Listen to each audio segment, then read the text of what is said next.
All right, we live.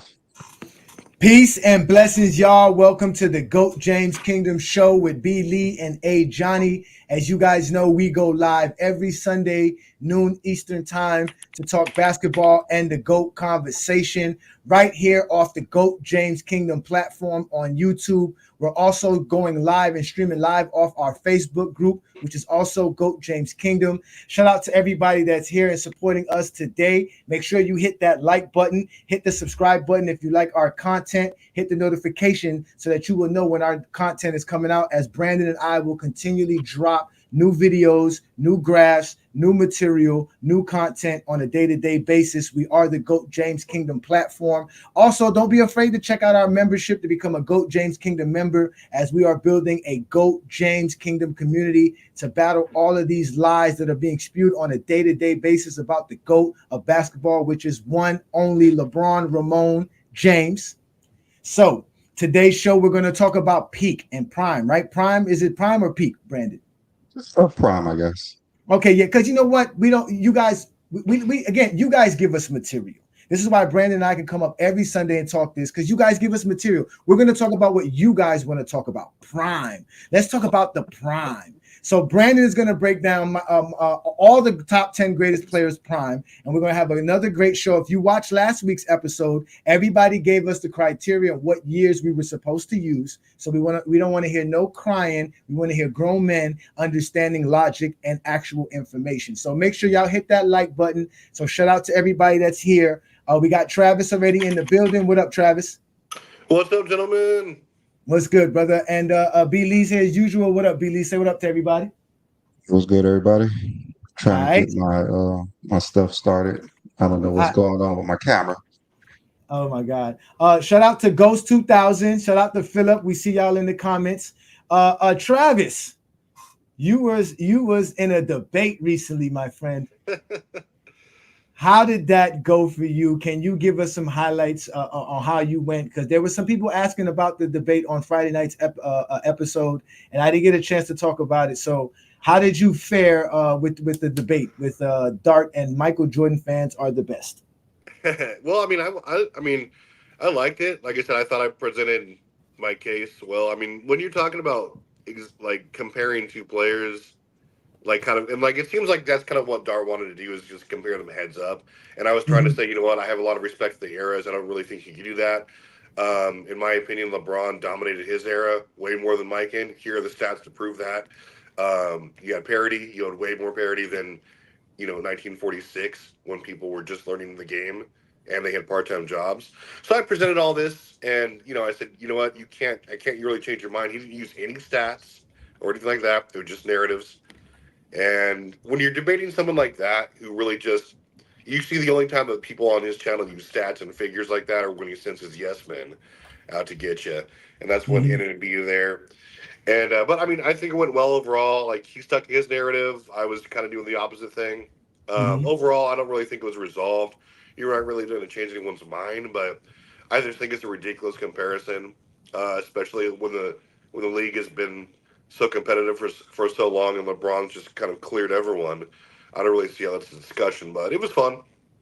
Yeah, yeah. I got a chance to watch it, and you started off trying to explain where you were gonna go off with that. You guys had 5 rounds, right? 3 minute 5 rounds. That's Yeah, what it was. yeah, yeah. Yeah, yeah, and it was recorded, so they were able to edit it. He had a script and everything. Um, it was hilarious. What up, King John? Shout out to King John, Goat James Kingdom member. Appreciate you, brother. What's good, man? You can hear us, John? What's up, everybody? Peace, What's appreciate you. good, John? Happy. All right, you back on, Brandon? You good? Yeah, I don't know what's going on with this StreamYard on my end, but I'm back up. All right. So let me just say, Travis, you did a good job, like you said, doing what we do best, which is talking the actual facts and accolades and not narratives.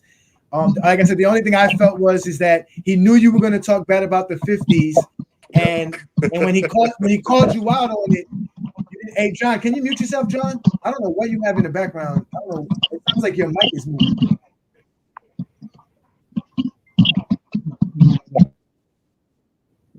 Yeah, it's Like it's definitely moving in slow motion. Yeah. yeah. You got bad connection, John. You got bad connection. But yeah, that's where I thought, because even after he said that, you kept going in, and it fueled him to keep saying, "I knew you would go there," and he has such a monotone voice. It's really it was really weird to watch out debate. It was but it was a good job. Thank you for representing Goat James Kingdom and Goat James in the debate. Thank you, sir. Thank you, sir. So go ahead, Brandon. Brandon. Then hold up. Then Travis, you started off the first round talking about Jordan. What was up with that? I was just to me, I was just trying to put it in like terms that he would understand. Like I'm like, okay, why do we agree, him and I, that Jordan's best make case? So we're gonna use the same logic to prove why LeBron is easily better than Mike. And I explained that, and they were questioned later. I'm like, I said this in plain English, but it was like, it just frustrating when you're giving stats and logic, and they're like, no, Mike can help change the key, but use no context. And like, it just stuff like that. And eventually you just get worn down. You're like, okay, well, what do you want to talk about then?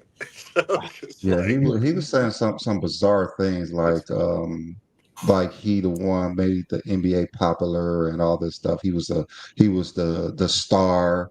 It's just narratives, man. Everyone just came to watch him. Like, I mean, basketball was not even that popular back then. There's more people him, like, what happened to you in Embiid's page. We actually went after it for another half an hour after he cut off the debate, and I asked him, I'm like, dude, I'm like, what if there was a new game being invented at the local Y and you're 6'7" or you're 6'10"?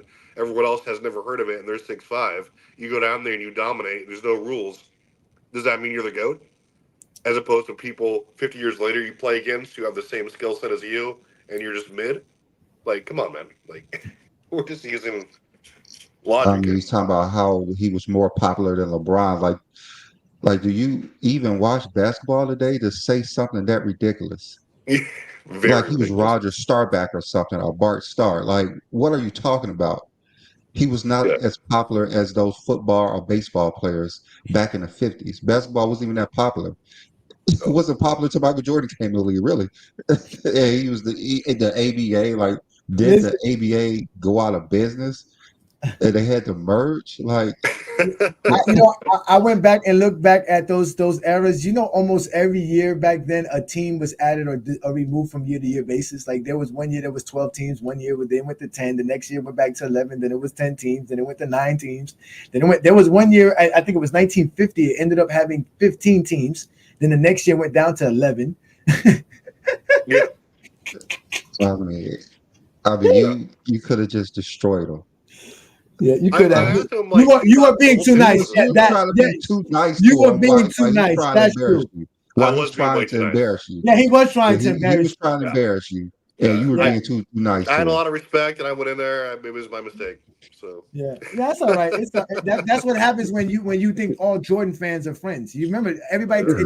No Jordan fan takes. Yeah, no Jordan fan takes one for the team. So there's no team between y'all. Y'all not a team. Unless it's against Goat James Kingdom. I'm more and more a LeBron guy. One thing I did take away from that, though, guys, I came out of that having a lot more respect for you two and like people in general, like yourself, like John here, and like Twin Man, because you guys, you'll debate and like we don't always see eye to eye on everything, but at least you guys use facts and not just say, well, I think so and so is great because I do. You guys have logic, you guys laid out great, eloquently. And they just don't over there. So it's like, it's just kind of embarrassing. Yeah. One thing we do not do is use narratives because we could make narratives up all day long. That's all we like. What type of debate is it if you're just making up stories? Let's just stick to the facts. Yeah. You know what, Michael Brandon? has 10,000 points. 10,000 points. Listen, I realize when they want to go there, it actually is easier for me. Because explaining stats to them is hard. They understand narratives way much better than they understand stats.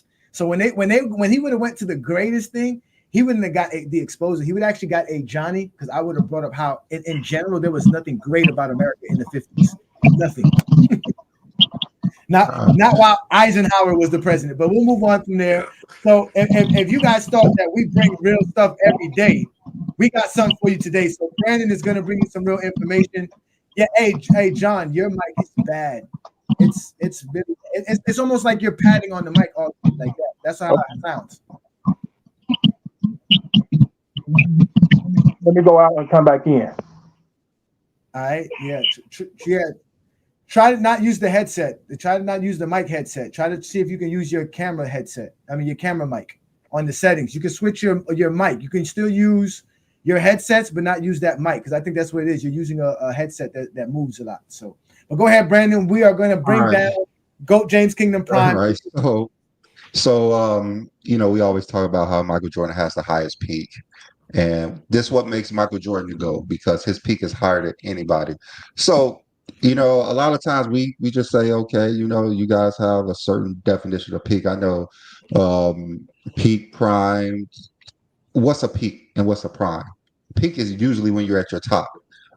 Me and Johnny was talking about this. He said peak cannot be for 10 years. Who's at their top of their game for 10 years? Like a peak is a few years and a prime is different. A prime you could go for, more than a couple of years. So let's just stick to prime. Maybe another show we may get to peak performance, who was at their peak, but let's just stick to prime. And still the same thing. People believe Michael Jordan had the greatest prime of all time, the greatest peak, the greatest prime, the greatest player. Michael Jordan's a GOAT.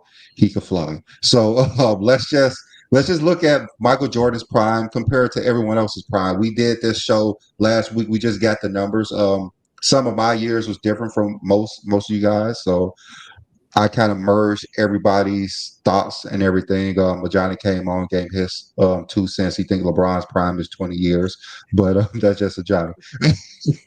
So, That's worth more all than two right. So cents.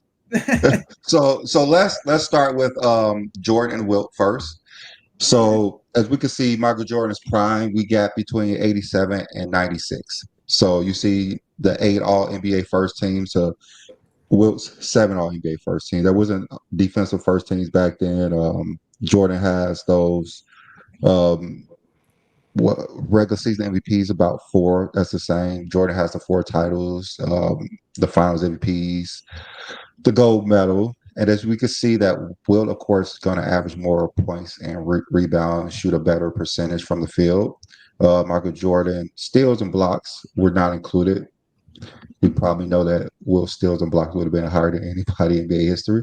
But as we could see right here, what do you guys think about these numbers right here? Who do you give the edge to and All right, why? let me ask you a quick Go question. ahead, Travis. We'll Yeah, let go ahead. Travis, hold on. When you put 59, you're putting the start of the season, right? So that's the start of the season, and 96 is the start of 96. Am I correct? Is that how that works? That's when the season ended. Yeah, when Yeah, the because season ended. So it'll be yeah, the because Wilt didn't play in 59. That's what I'm saying. Like he got drafted in 59. I think Wilt's first year was 60, 1960. Yeah, I think it it's was 62. 59, 60, I think. Yeah, 59, 60. yeah, 15. That's why I asked you. But okay, so Yeah, but basically, so yeah, Jordan start is and end. okay. So Jordan's start is 87. That 87 year where he had 37 points per game. Correct. Hmm. Okay. All Yeah. right. Go ahead, Travis. If we're talking about overall prime, I think they're a lot of them are pretty even, and this is also why that it's like I said, it's tough to rank players whose prime were like in the 50s and 60s because they weren't held to the same. I'd say like a lot of the advanced stats and metrics that we use for a lot of these players that we're going to see weren't even available. I'd say though, if you're just talking apples to apples, Wilt was ridiculous. I mean, he was leading throughout his first 5 years. Like there wasn't a metric like he wasn't really leading in. You're talking about win shares, 48 in general, offensively especially. He was a monster on both ends. I think if you're just looking at overall prime, I'd probably give it to Mike, just because, like I said before, um, just the level of competition had started to really boom in the late 70s, early 80s, and it kind of just went up exponentially from there. And Mike was part of that. But again, it's just slicing it so thinly. Will, like I said, I have another list for him, and like he's one or two on that list. But I'd say just if we're looking at the modern day and like who did it better, or just in that context, I'd say I'd just give it to Mike a little bit, barely. Yeah. All right, John, how's your mic working? Is it working? It's working better. All right, that's good. All right, so who would you get an edge to in this situation? I mean, if you just go based off the years you made available, I Hmm. don't you give it to Wilt. I mean, I mean, my eyes tell me one story, but you want me to believe another. I don't believe in narratives. I watch what I see, and I think it's real easy. I mean, I don't Real care. I easy. mean, the competition is what the competition was going to be. We can't put other players in somebody else time. I mean, Wilt played against who he played against. He did what he did, and that's what his numbers say. This is what he did, and Jordan played against who he played against, and that's what he did. I mean, it's Wilt for me easy. I mean, just based off those years that you made available, right there. Okay. Reggie Red, thanks for the donation. Like always, he always helping out the channel. All right, Johnny, what you think about this one?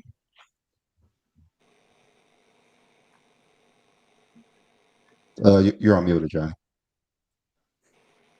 I'm bad. Yeah, you guys know how I feel about Wilt Chamberlain. He is Thanos in his prime. I mean, 36 and 25, 52% in an era where most guys were shooting 40, low 40s, even big men. You know what I mean? He was just that dominant. Like I said, it took the Avengers of the Celtics to beat him. And obviously, he had to face in his own position, which is another top 5 greatest player of all time. Jordan didn't face nobody like that in his era. Jordan in his prime that we're talking about, they rarely had 20-point per game scores as shooting guards, and he rarely faced any in his conference. They want to talk about a weak conference. For years, Jordan didn't have to face anybody that was a good shooting guard for years. And this man, as soon as he got into the league, he had to play against Bill Russell, who was winning 4 MVPs on him. So it's definitely Wilt for me. Definitely.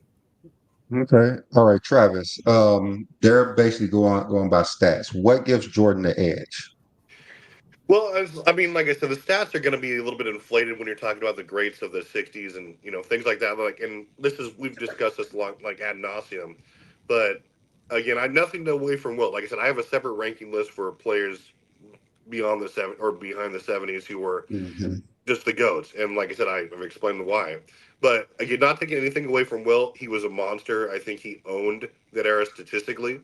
Um, and you're never going to see another stretch like that where he was just dropping 35 and 22 casually, and on like Johnny said, ridiculous shooting splits. What gives it to me for Mike though is because I get that there wasn't like another super dominant shooting guard like him aside from like Claude Drexler for a couple of years, but even that wasn't really comparable. But to me, he was facing, if you're looking at just compiling stats and dominating analytically, and as far as like MVP, he's facing a lot more competition. You had to face again Prime Akeem. He came in when Magic and Larry were prime. They were competing for MVPs. Shaq was there on the scene. You had a lot of teams that were just becoming more and more more and more prominent there. There was, and again, there was a lot of parity in the '90s, despite the Bulls dominating. 13 teams made the conference finals, and either won, and 11 teams made the finals. But as far as just overall competition and league growth, and people vying to lead in analytics and overall stats, that's what Mike was up against. Was he facing like a Kevin Durant in his position? Of course not. But if we're just talking about other people to challenge his reign statistically, and especially when you're measuring game to game impact, that's why I give it to Mike. His numbers obviously aren't going to look the same as well, especially during the 4 or 5 year strand that we're seeing, or a stretch from like 59 to 65 or whatever. But that's just why I give him, because he was still leading in every major metric almost from what is this, like from 86 until 96. So I mean that's why I give it to him. But in my opinion, it's not really a bad answer. Okay. All right. Well, I guess it's kind of hard for me to judge these. Almost about even to me. I know statistically, Wilt was more dominant in the regular season. Jordan better in the postseason. I might give the edge to Jordan. I might give the edge to Jordan. All right, so let's go ahead to Before you move on, Brandon, okay. I have to address this. Boycott put it in the comments. He put what exactly is inflated stats in the '60s. I keep hearing this statement, and it's true. We have to stop this because I want you to answer this, Travis. Who was averaging over 30 points per game before Wilt Chamberlain joined the NBA?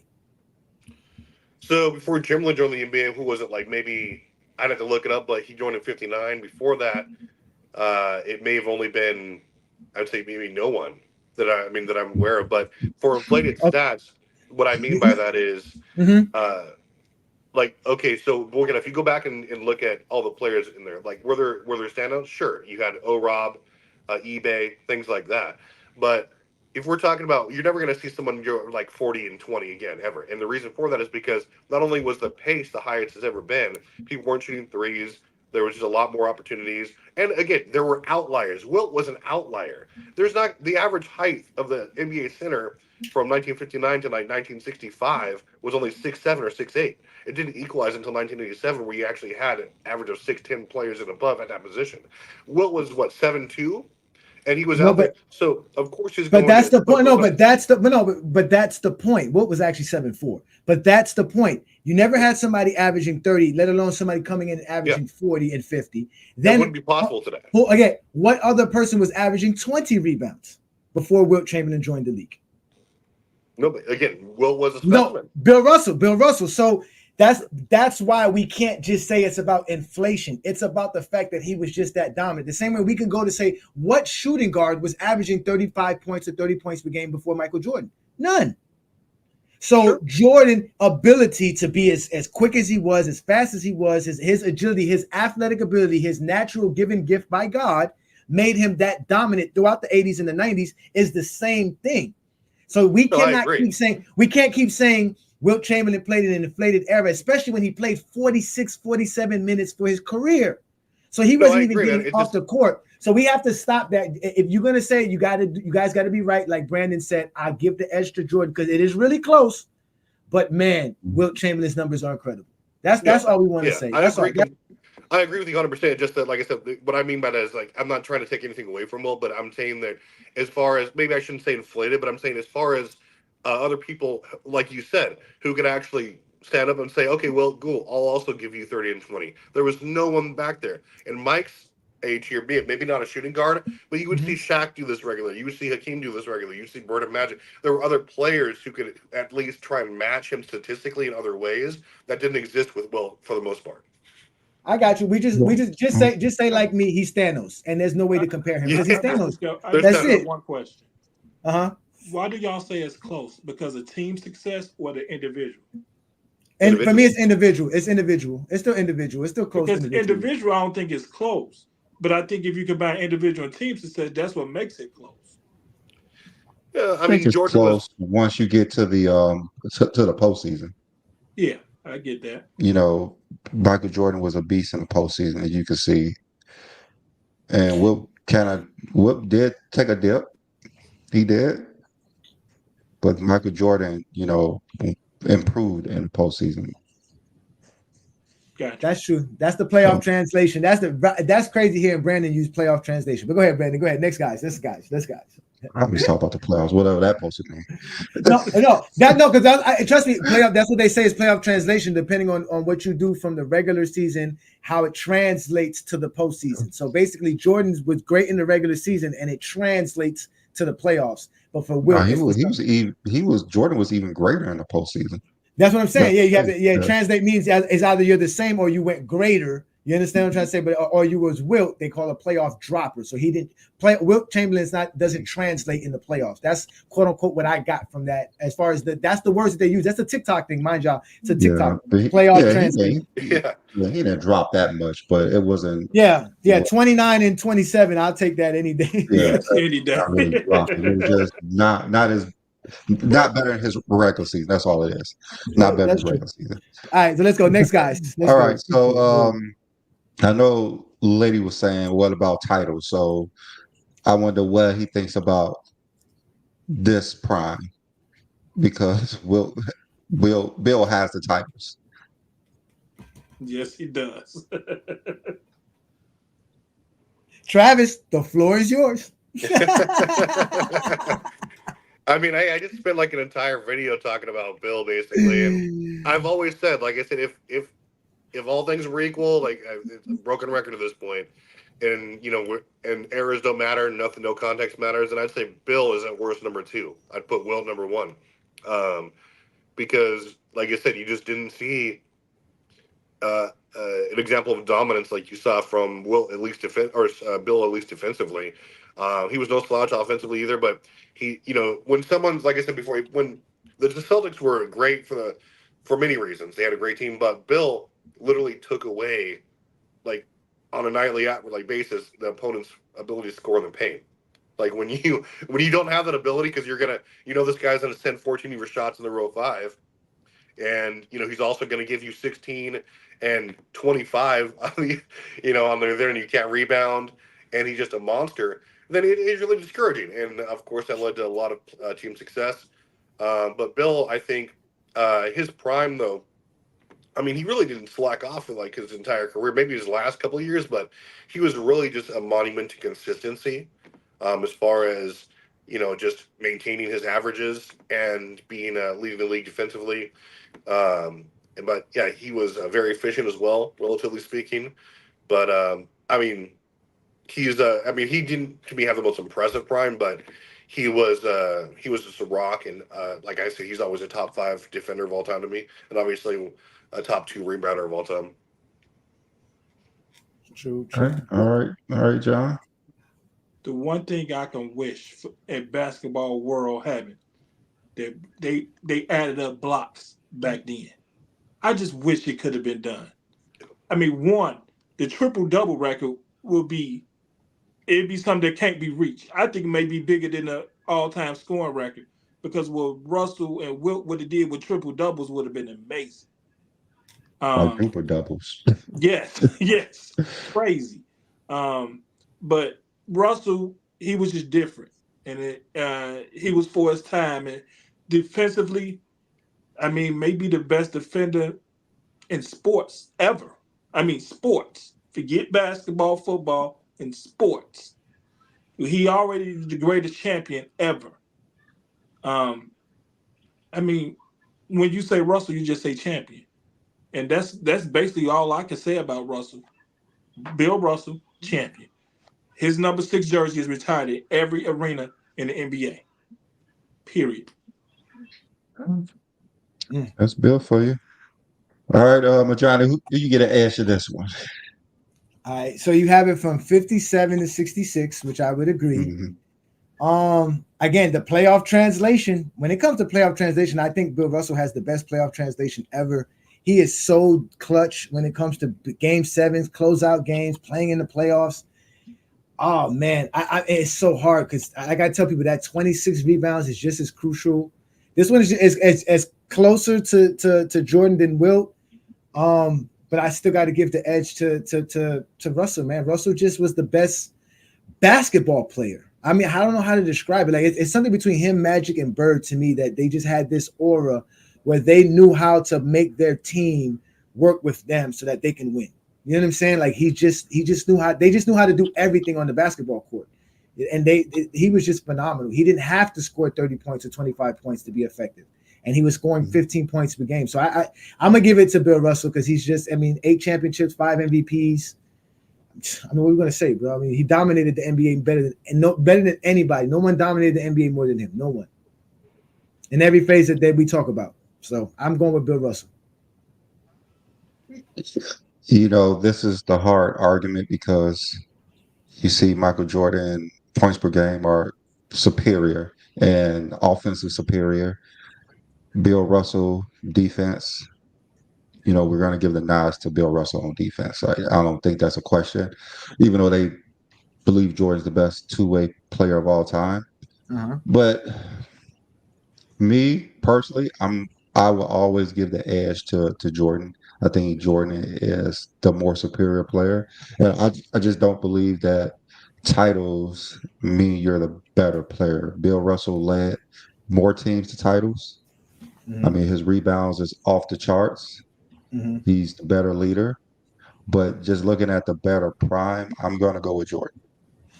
So you would say Jordan's offensive superiority is better than Bill Russell's defensive superiority? I would say that in his prime. In his prime? Yeah. Now that mattered to you because they wanted you to add 97 and 98, right? You said 93, but I said 93. Yeah, but So last week 96, everybody agreed 96 should be added, right? 96, yeah, not 97, 96 right? lowered things for him statistically, but Mhm. his accolades increased. So it's, you know, almost the same. Yeah. Yeah, Yeah. to me. All right. Oh, good.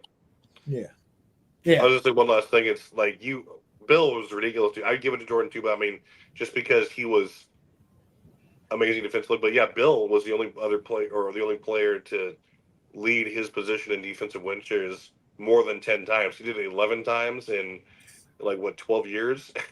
It's ridiculous. Mike did it 10 times in his position, but it's just like he's just obviously like I think John said a top 10 defender of all time in any sport, but I'd still give it to Mike just because he was a top three two-way player, and I value that a lot more than just being good defensively. You say you give Mike the defense? No, not defense overall, but Mike Oh, was okay, one of the okay, best two-way players. We okay. gotta start putting minutes per game because I think Bill Russell averaged over 40 minutes per game too in his career. Yeah. Yeah. So Yeah, I think he's like at 42 or something like that. I think I It's remember. crazy. yeah. Shout out to everybody in the comments, man. We're gonna send a link up shortly that y'all can join us. So let's just be patient. And once we get past some of these people, we're doing a top 10 primes. And so far, Jordan is tied. It's basically been 2-2. We did Wilt Chamberlain and we did Bill Russell. So next Yeah. guy's coming up. All right. All right. So let's go to my bad, Kareem. All right, there you go, Travis. The floor is yours. Kareem, it's tough because for like I've said a few times that I would draft Kareem first if you get the benefit of hindsight and you were just looking for who you're going to build your team around. I think that he had arguably the best 10-year stretch that we've ever seen. Just as far as consistently statistically dominant in all areas. Because for from 70 or 69 to 80, he was going to give you like 27 and 15, and be a monster defensively as well. Especially if you look at his advanced stats too, like they're amazing throughout the 70s as well. So I mean, he really just owned an entire decade on both ends. And he really, I mean, Mike did as well, but I mean, Mike obviously, took a break and whatever. But I'd say just for sheer prime and peak, and especially because I think Kareem was underrated defensively as far as his prime, and we just really look at. I think a lot of people just look at Kareem and they say, "Oh, he's the guy of the '80s." He was the guy with Magic Johnson. I see videos of Showtime. They really Or just forget his that he scoring. played. Yeah, they really Yeah, forget just that he his played. scoring. Yeah, and they really forget that he was the man before that. Um, I mean, I'd probably give it. I mean, just because I have to give it to Kareem in this case, just because I think that his prime was a true prime for just a little bit longer than Mike's with no breaks. If we're talking statistically, you can have an argument, but for me, this is a true prime in every way, analytically advanced, and he maintained his two-way persona through at least 82 or 83. So for me, I give it to Kareem. Okay. All right, Travis. All right, there you go, John. Well, actually, this one I go Jordan. Um, I think what Magic meant to Kareem's career has to matter a little bit. Um, Jordan was him, and you knew. I know what Scotty meant to Jordan's career, but I would never forget that Kareem missed the playoffs in the middle of his prime and won MVP that same year too. Um, so I actually give it to Jordan. His they numbers are about the same. I mean, Kareem ended up being an all-time scoring leader. Kareem didn't take breaks, but the time Jordan played, I think it matters. And I actually give this one to Jordan because he was that dude. It was him. He was the number one guy. Kareem was the number one guy too, but Magic meant a lot to that career. A lot more than we actually give it credit for. So, Johnny, it's your turn. Who do you got? But he didn't have Magic in his prime, John. You can't hold him for that. He didn't have Magic in his prime. He had Magic for 2 years in this prime. Yeah. So okay, I mean, just to shut out everybody in the comments. What up, Adrian Knight? Militant Mindset said, I can't respect that that somebody that don't play straight through their prime. So he must be talking about Michael Jordan. We did want to stop it at 93. We did want to stop at 93, but you Yeah, know, yeah, that's me. I didn't want to like. How can you be in your prime if you're not playing? And Michael Jordan did come back better than he was in his prime, but I'd still include it 96. yes, just to satisfy Michael Jordan fans and let them know that we are objective. Now I'm gonna have to go with John here, though. I think this one is Michael Jordan as well. It's close, but I think Mike kind of trumps him. The rebounds are great. The whole thing that I mean, that's hard, man, because Kareem was so great in the 70s. Man, he was just so great. Oh man. This was tough. This was tough. This was 6 tough. MVPs. Yeah. Yeah, And 6 MVPs in 8 years. Yeah, ridiculous. No, my bad. Because no, it was 10 years. It was 5 and 8 years, and then he had the sixth Yeah. one in the 10th year. I'm sorry, or the 11th year. Yeah, it was 5 in the first 8 years. So I'm sorry. I mean, I'm not really counting the championships because the 70s was weird. You really had to have a team to win a championship in the 70s. It wasn't that. It was a lot of dynamics in the 70s. Ah man, I'm gonna go with Jordan, man. I think Jordan between 88 and 93 was just super phenomenal. It was just like It's yeah, never a wrong answer, man. yeah. Honestly, yeah. You're right. I guess for me as well, I'm gonna go with Jordan because of Kareem postseason success in the 70s. He kind of struggled. He missed the playoffs while winning MVP. He didn't really win a title other than that one in the 70s when he played with Oscar, even though he was towards the end of his prime. So he had a whole decade in his prime that he was only able to lead a team to one title. Now, So, can we say out of all the top 10 players, these are the worst two leaders? well, we know Jordan's a great leader, apparently. But all right, so let's go ahead and move on to Timmy. We know Timmy was a leader. All right, there you go, Travis. Yeah, you can't fumble this one, Travis. Let's go, Travis. No. And I give this to Jordan easily. I mean, I loved him. He's in my top five for sure. He's another top five two-way player. Um, but his game was more of, and this is not even a knock on him, but he was way more of like a facilitating center as for getting his teammates involved. The assists don't really reflect that, but he was very methodical in where he took his shots. You can tell he really didn't have a year where he took more than 18 shots a game, and that was his top. He averaged only 14 for his career. But he was just a rock, very much like Bill, like Russell. You could say Timmy's going to give me 23 and 12 in his prime. He's going to be in MVP talks. He's going to be solid defensively, a top five guy for 14 years. But I give this to Mike just because Mike's sheer dominance from his absolute prime is, you could argue, from just statistically and analytically and from an accolades point, has never been accomplished within that space. And Tim's no exception to that. Like I said, Tim's a top five player to me, but I think Mike clears them pretty easily if we're just talking about the more dominant prime. Okay. All right, John. Let me get Ralph here.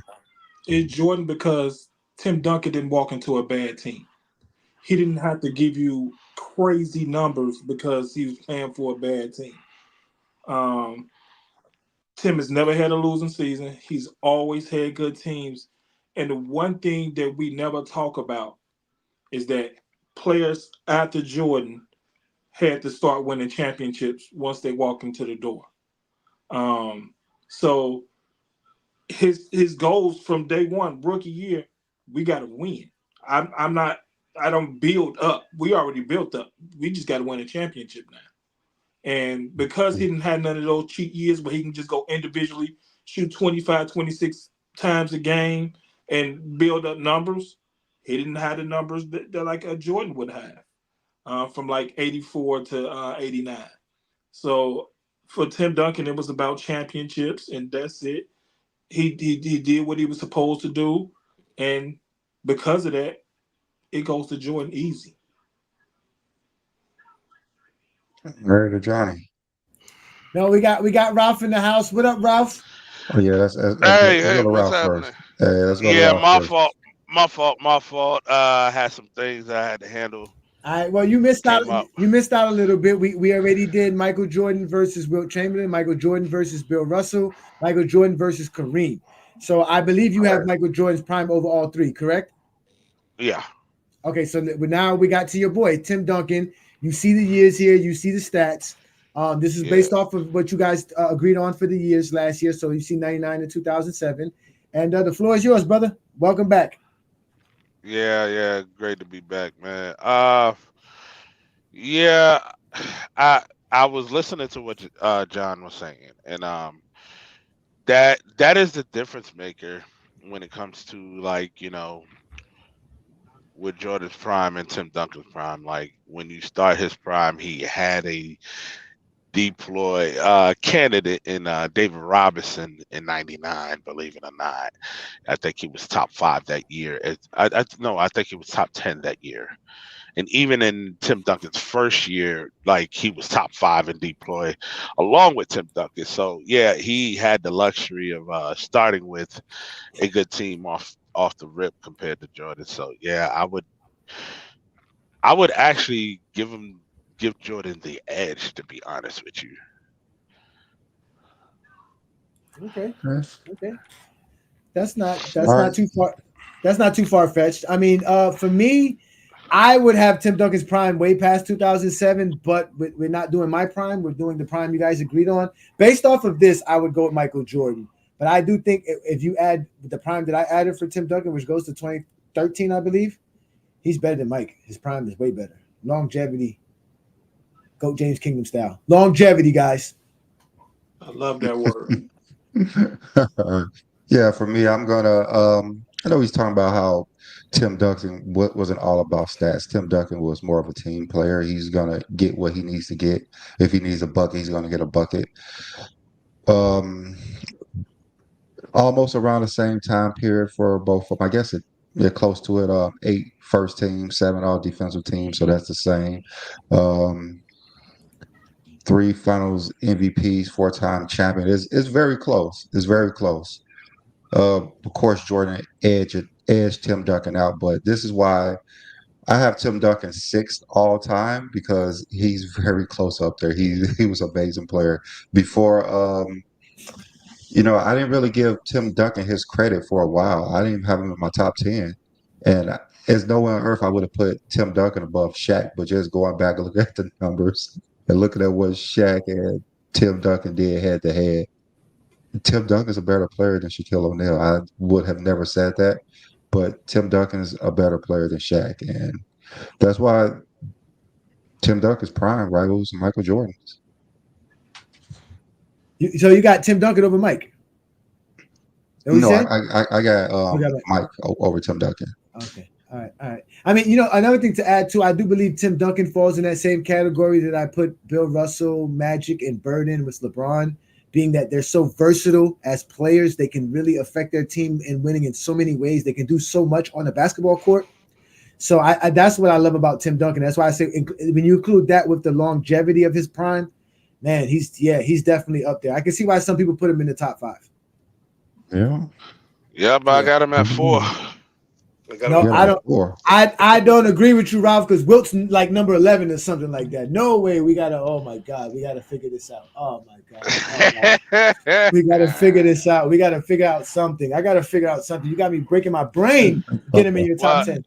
That's the thing. Like, I'm always objective with my list. I mean, if you've been on my TikTok, I'll switch it up. If you make some real valid points against somebody, and you move me, I will consider that. Listen, I do have to say though, I think between, like, in my list, if I look at 7 through 10, it's very close with Wilt for me. Don't worry. After last night's live, you're gonna move up Russell again, and you're gonna have Wilt in your 10. We're gonna get there.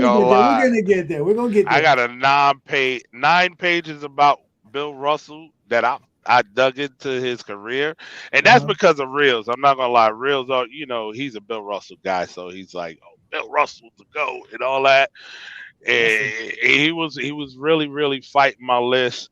I said, all right, now you about to make me go back to school. I'm gonna have to do my homework, and I got 9 pages on what I found out, or just his career, and I stopped. I could have continued, but I thought I had enough information. I'm like, all right, that's enough. All right, all right. Let's Let's go go on. ahead and Let's move move on. on. Let's move All on. right, so Magic and Jordan. All right, there you go, Travis. I mean, I give this to Jordan too, just because you know how I feel about the two-way nature of the game. Magic, he might be the only player in NBA history who was skilled enough to simply change the game with. I'm not saying that he only had this, but one aspect, and that's passing. Teams were helpless to stop it for most nights. I mean, he was just a transcendent player when it came to court vision, IQ, and just really a magician with the basketball. And again, that was actually kind of unseen. I mean, not completely unseen, but Magic took it a whole another level. But I mean, as far as just being dominant on both ends and just affecting the game overall on both ends, I don't think he comes anywhere near Mike. I don't think anyone does. But I think he was. Magic is again at Ward. I have him at number 7 overall, but I mean he's on top of the mountain, I should say. But I think Mike clears him just because Magic was just mid on defense his entire career.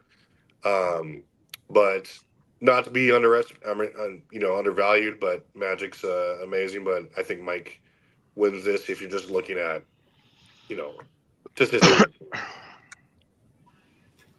All right. John? All right, John. First, 91 is the last year, and look at it like this. That was the same year he retired. So we was cheated out of some years. So that's one. I think his numbers really don't explain his game and what he meant and what he did on the court. I wish his scoring was like 23, 24 per game. I just wish. Because I can because at that point I would give it to Magic. But it is at 19.7. So I do give it to Jordan. But Magic impact was huge. And you're right, Travis. He was mid on the defensive end. But what he did on the court was amazing. And I think he challenged Jordan more than we actually give him credit for. But He we challenged would Jordan to a one-on-one game, and Jordan chicken out. hey. So, I mean, that has something to go for Magic that Jordan's afraid to play on one-on-one. Punked out. We scared Made all to play Magic. terrified to play Magic. Start talking about team basketball when Magic said, "Let's play one-on-one live."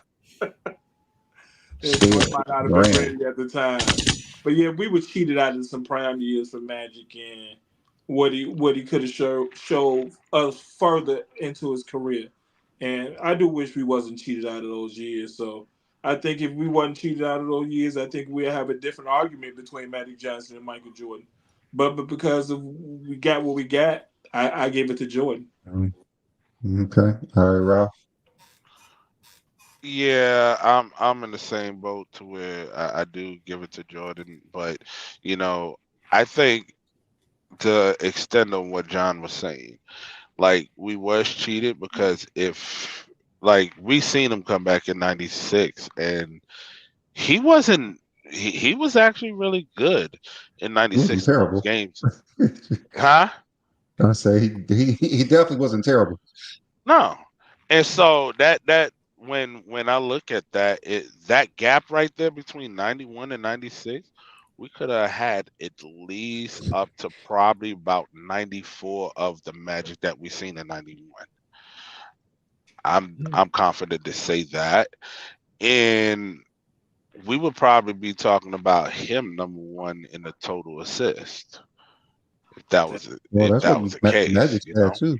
That's what Magic said too. Magic said if he didn't And retire, he would have had that record. So apparently, oh total yeah, assists means a lot more than averages because he averaged the most assists of all time. So I'm not thanks, gonna Magic, say for that one. that. I mean, Thanks, but thanks. That's what Magic Johnson said. I'm gonna go with Magic Johnson. Magic said that. That's well and fine, but I mean, I strongly disagree. But as far Magic as Johnson I differs with your strongly opinion. disagree of the total mean more. I mean, it's his opinion as well. But with that being said, like he would have. I'm just saying he would have that record though, because like he would have been able to put in more time and more games to reach that goal. Now, do I feel like maybe his points would go down a tad bit? Yes, it probably would be probably like 18, high 17s.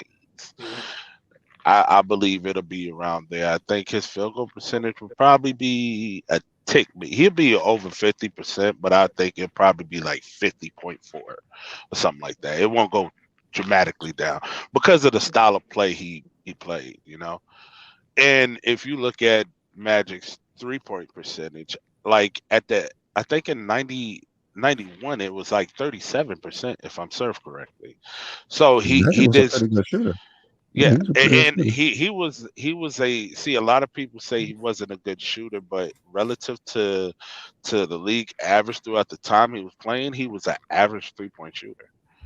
A lot of people don't know that. His free throw, he was pretty good in free throw percentage, and like he was. So Yeah. Magic, I actually have Magic at 3 on my list. I do. All right. All time. All right. Yeah. Okay. I'll be quick. This first off, just looking at this particular prime of Magic, he is better than Stephen Curry off that alone. So let's leave that alone. Stephen Curry is not better than Magic Johnson. So y'all get it out of y'all head that he's better than Magic Johnson. But there's a lot of incredible things about Magic Johnson's career. Matter of fact, this is the guy. This is Michael Jordan's competition in his prime. Remember I was saying how Bill and Wilt went at each other, that Jordan didn't really have it. I mean, Magic won 3 MVPs during Jordan's prime. So Yeah. Titles. Yeah. Wrongly. During the time they played together, Magic yeah, was yeah, superior. yeah. Magic. So I mean, so Magic can be a case because let me tell you something. Those 13 assists in the playoffs per game, those 12 assists. I gotta tell you guys, that's just as great as 20 rebounds.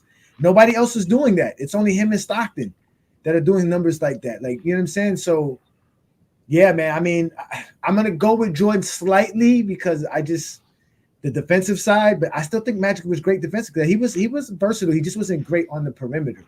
But Jordan's not great on the interior. But Magic wasn't great on the interior either. He can just do the job. So yeah, I got to go with Jordan because of defense. Yeah. As much as I want to say Magic because Jordan ran from him, I'm going to have to say Jordan. His prime was better only because a few times throughout the years in Magic Prime Bird was better than Magic. That's the only reason. Yeah, I Yeah, got Bird it. was great. Let's keep it All going. right. Let's go. Next guy. Shout out to Freddie who just showed and joined the panel. Appreciate you, brother. We'll let you get it on the next guy. What's All up, right. man? So we got Bird. Larry, legendary Larry. Come on, Travis, bring it to it. Well, I think Larry is the best small forward ever because LeBron is a bum.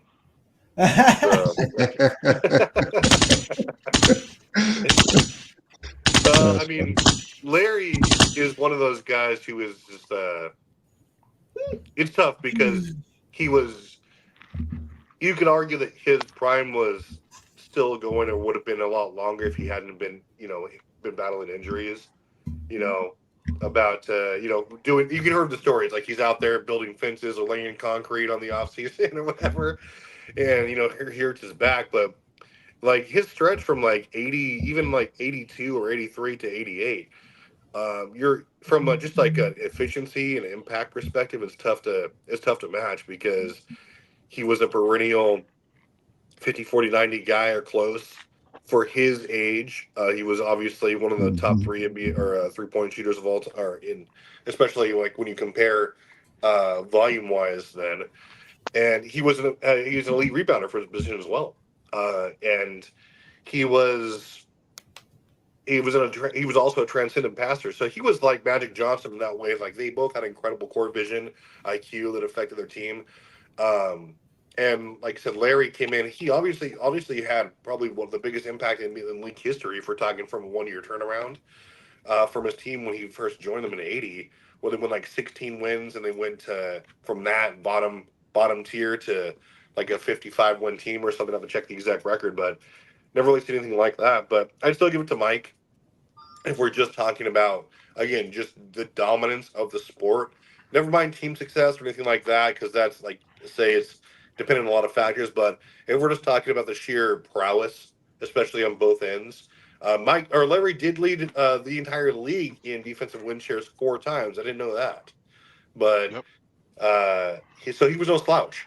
But Mike was just on another level, especially on when we're talking about just impact of the game. No one impacted the game on a per game basis like Mike. That's proven for win shares per 48. Larry's not close to that. Um, and I'd still give it to Mike, but Larry is still a top 7 player for me, just because he was just that guy, and I think he's very underrated. Okay. All right, John. John, before you go real quick, just let everybody know the link is coming up shortly. We just want to get through the top 10 guys, and once we get through that, we'll put the link up for everybody to join the show.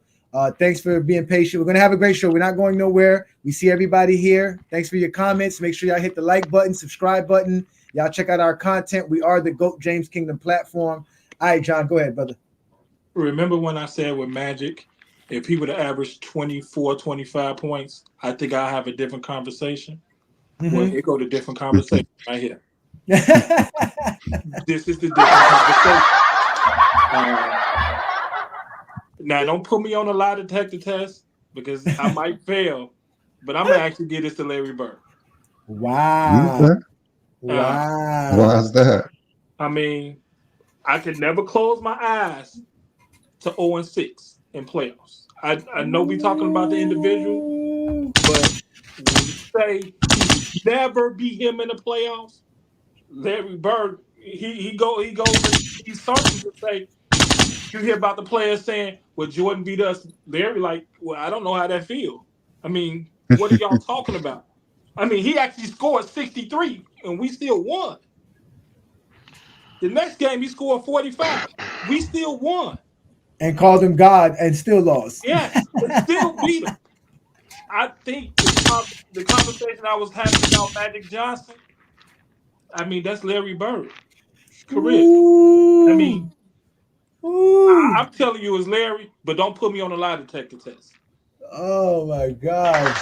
Thank you, John. That's why King John is a GOAT James Kingdom member, bringing the hot fire. Hot fire. Dylon hot fire. What up, Ralph? Come on, Ralph. Bring it to us, Ralph. Hell no. I'm sorry. Pause, Ralph. It's your turn. The panel's yours. You heard what's up. Mike versus Bird. Whose prime is better? I got like I said, I'm going with Jordan. And this is close though. It is close. I mean, looking at the primes, I'm looking at everything that's listed. And yeah, man, it's like when I look at numbers, they're very, very close. I mean, but when I look at, what Jordan accomplished within that time, I see they both have first teams. It's the defensive side is where Jordan gets the edge as well, and being the best player on more championships than Bird, and that's where he pulls away from that. All right, Freddie, you were late to the panel. Thanks for joining us. What do you think of the primes that we brought up? And you can just have a quick say on this one and any other one that came before this. So this is the only one that I really saw. I saw Magic really, but not. But I'll say this: Michael Jordan had the greatest prime of all time. Period. I know somebody just said something about Larry Bird beating him 6 times in the playoffs. The Boston Celtics beat the Bulls 6 times in the playoffs, and Michael Jordan, to his left and right of him, he had nobody who had ever actually been in the All-Star game during that time that Larry Bird and the Boston Celtics beat him. Larry Bird had Dennis Johnson. He had who was an all league defender. He had Robert Parrish, who was an all league defender. He had Kevin McHale, who was an all league first team offense and first team defense, alongside Larry Bird, who was also the MVP at that time. So we can say at that time when they faced each other, Larry Bird was the better player at that time, but also Larry Bird had the better team. But we can't say that throughout their entire prime because Larry Bird and the Boston Celtics, they didn't see that prime Bulls team. They saw a baby Bulls team where the first time he saw Michael Jordan, it was when Michael Jordan came off an injury, and then he saw Michael Jordan next year before Michael Jordan had made an all league defensive team. After that, he wasn't his team wasn't good enough to see Michael Jordan's team after that. So these guys, even though they played each other, their primes don't really overlap too much because Larry Bird, after in 1988, I want to say he lost to the Detroit Pistons. So when Michael Jordan is entering his prime, Larry Bird is exiting his prime. So to use the argument that Larry Bird beat Michael Jordan is really disingenuous. Well, since you stated what you stated, to let you know, you had to look at the prime here. So as you look at the prime here, we did give Bird's prime to 88. Jordan's prime started in 87. So we gave Jordan 87, where he did get swept by Bird's team. Okay. And then you said that Bird didn't get a chance to see Jordan's team, but that's because Jordan was choking in the other rounds. He should have beat Detroit, then he would have been able to see Boston, because Boston was making the Eastern Conference Finals in 88, and Jordan could have saw them then, but Jordan couldn't make it that time. No, wait. Wait. So no. This is not TikTok. This is not TikTok Live. Wait, this is not TikTok Live. I'm saying you're wrong. No, I'm saying you silence yourself. This is not TikTok Live, and it's my turn. Everybody gets a chance to speak. I'm not wrong. This is not your life. So to let you know, that is correct about him losing. He has a right to state that. He has a right to state that Jordan did lose in his prime to somebody else that was in their prime. So he said that, and that's his words. So your choice is Michael Jordan, but we got the Michael Jordan's prime up here. For me, I'm going to say that it is Michael Jordan as well. But Larry Bird does have a great case. I would put Larry Bird in 89 and 90. Well, I think which was 89. I think he was hurt. Was it 90? He was hurt. 89. I believe it was 89. He was hurt. I mean, one of those 2 years he was hurt, but when he came back, he was still almost just as good. But that was his last good year after that injury year. So I believe he played one more year after 80. I think he got hurt in 90. I think 1990 was the hurt season for him. But again, Larry's a legend. We all seen the stories of him. We all know he's great. But Jordan has his prime, because once Jordan got into 1990, 91, 92, 93, that to me is the Jordan that I always say is the greatest right there. That 90 to 93 Jordan. So yeah, I give Jordan this one over Bird's prime.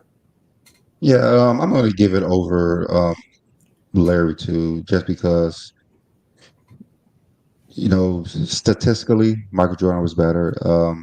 Accolades wise, Michael Jordan was better as well postseason. So I don't really think it's too close. I believe Michael Jordan's just a better player than Larry Bird.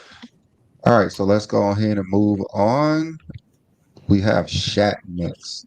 All right, let's try to keep this one kind of quick, because you guys been going on a little bit too long. Go ahead, yeah, man.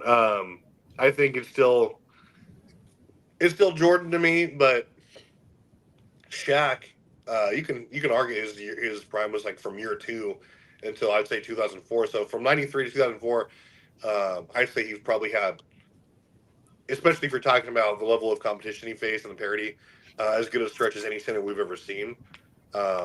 He was, going to drop 27 and, whatever he, felt like 27 and 10. So he was just sheer dominant. He was wildly efficient. Probably one of the more efficient centers we've ever seen.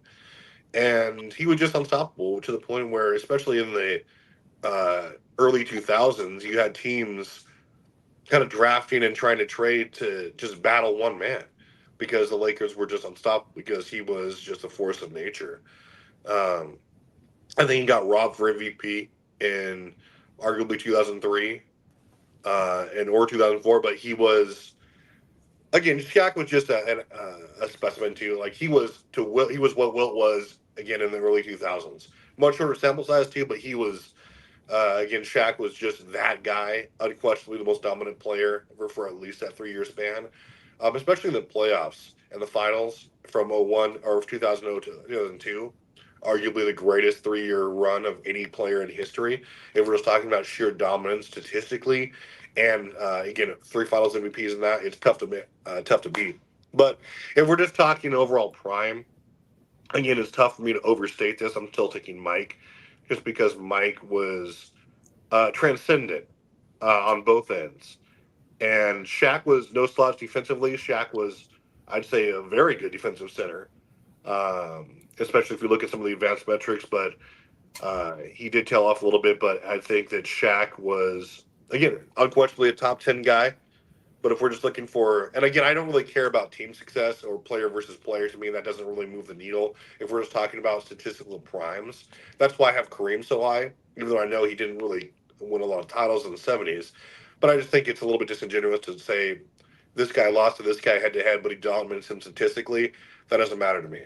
But to me, that's why I don't care that Mike they beat each other once in the playoffs either. But to me, it's still Mike. Mike does it for all the reasons I mentioned. Sure.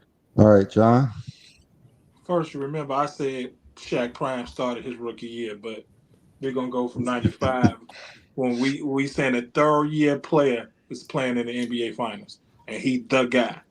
But the most dominant player that I personally got to see his whole career of, um, but I'm still giving it to Jordan. Um, he has everything to show for everything he's done in his league during that time period from '95 to 2004. He was dominated, three Finals MVPs. He should at least should have two or three regular season MVPs. To have one MVP, I think we was cheated out of something. But I mean, it's Jordan, but I'm not gonna go too long about Shaq. But it's Jordan. Sorry. All right, Ralph. Well, first, the only thing you left off with Shaq is he got a gold medal in '96. Yes, Oh, okay. Yeah, he do. yes, he does. So one thing I say, Good job, Ralph. um, yeah, he was part of that dream team too, and I have to say Jordan for the fact that Shaq. When we talk about Shaq, it's that three-peat where he showed that he took it a level up of pure dominance. And I felt like on the defensive side, he was even better in those years than he was in the beginning of his years. It was more so of like his IQ has stepped up into that time. His the way he played the game was a whole lot better to where he focused more into the post to where he he he was in the post in the beginning of his career, but it was at times you seen him, he'll grab the rebound and go coast to coast at times. Or he would I felt like he was that peak Shaq right there is what really boosts him up so much. But as far as dominance all the way through their prime, that's when I give Jordan the edge. All right, Freddie. Yeah, it's MJ, but this is the reason why I have Shaq in my top five. Like his prime, I think a three-peat is better than three championships. Um, because being a person that somebody is going for, people are building their team around in order to stop you. That I think that factors in, and I think um, both of these guys went through that where they were the guys that were being hunted because they were at the top of the mountain. So teams were trying to figure out how to beat them. Like we see right now that I won't say Denver is struggling, but Denver doesn't look like they're going to be the ones that's repeating, and that's because teams are building to beat them. So I think a repeat is harder than doing it one time. I think a three-peat is harder than doing it again or twice. So I give both of these guys credit for that. So that's why I think Shaq has one of the top 5 primes of all time. It's just Jordan has the greatest prime of all time. So yeah, that's it. All right, Johnny. Yeah, no, I mean it's MJ obviously, but I would say this though. I agree with Ralph about the peak. If we gave the peak here, I think Shaq's peak would be greater. But as far as the prime goes, I have Shaq's prime going a little bit further, and so does Jordan's. But yeah, I mean, looking at these numbers here and looking at what they did, yeah, Shaq was dominant. Shaq changed the league. One thing I would say is this: it's true what they say about how players like Tim Duncan, Garnett, Gasol, a lot of guys who would have normally been centers during Shaq era decided to play 4 because they didn't want to go up against Shaq. So Shaq was definitely an incredible player. We all know that. Yeah. So, but I got Michael. Michael. Yeah, for me, I guess like in the early 2000s, I always had Shaq as number 2. Just thought Shaq was that dominant. He was great. And looking more at his career, he dropped more. You can see when Shaq was at his best, 95 to 2004, he only averaged 27 and like 12. Shaq should have beasted a lot more than he did. We saw what he did in the finals when he was just hungry, and throughout, like people say, he should have had more regular season MVP. He just didn't play that hard all the time. The Lakers got off to a lot of slow starts after they won a title. Shaq was hurt for most of the year. One of the titles that they won, like Shaq didn't deserve more than one MVP. There's nothing like Shaq before 2000. He wasn't even first team All NBA. I think like 99 was the first time he was first team All NBA. So I don't believe he should have won more regular season MVPs. Of course, the finals MVPs, he was dominant. Uh, Three-peated, that's great. Jordan three-peated as well. Was much easier for Jordan to three-peat than Shaq. That's why he did it twice. But Shaq was somebody who you couldn't come into the lane with. I know he don't get a lot of defensive accolades, but you couldn't come in the lane when Shaq was there. Shaq was smart. He didn't really foul as much as people would think he's done. And the reason I have Jordan ahead of Shaq because because Shaq just didn't play as hard as he should all the time. He should have averaged 35 points a game, 15 rebounds a game, but he's only at 27 and 11 in this time period that he was the most dominant. Yeah, that's true. Yeah, don't switch. Yeah, shout out to Blue Boat in the comments. He's correcting us. She says Shaq has 2 gold medals. He has one Olympic gold medal in this time. Did they win? Yeah, he's got a FIBA. He's got a FIBA. After I think in 94, I believe it was. They didn't win in 2000. Shaq wasn't on the 2000. He didn't play in 2000. He didn't play in 2000. All right, so Blue Boat, you got corrected. It's only 1 and 1 FIBA. So like unless you count the 2 golds as the FIBA. So all right, so let's get on to the next guy. Oh, Mamba! All right, Travis, this is gonna be hard for you. Come on, Travis. Show us your heart, Travis. Show us your heart, Travis. Oh, where do I start? Kobe's the good. I mean, oh man, I love Kobe so much. I'm a Kobe guy. I'm gonna preface this by still saying it's Jordan, but Kobe played in the toughest era of all. His prime directly correlated with the time with the team. I believe the NBA was at its apex. From 2000 to 2010, you had the best players, the hardest teams. Again, that's where the shooting percentage was statistically at its lowest since the 50s. You just over 45%. Kobe shot above that too, and he was one of the only players in NBA history to actually lead the league in scoring more than once and make an all-defensive team 9 separate times in a row.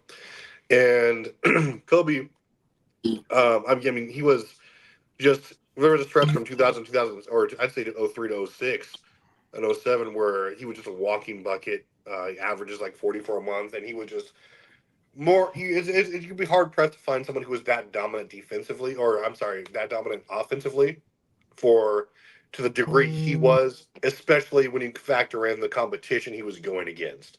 on a on a nightly basis. You know, he had like prime Duncan, prime Kings, prime Spurs, or prime not prime Spurs, but prime Suns, prime Rockets, all these different players coming in there, and even at his position, especially prime Wade was there as well.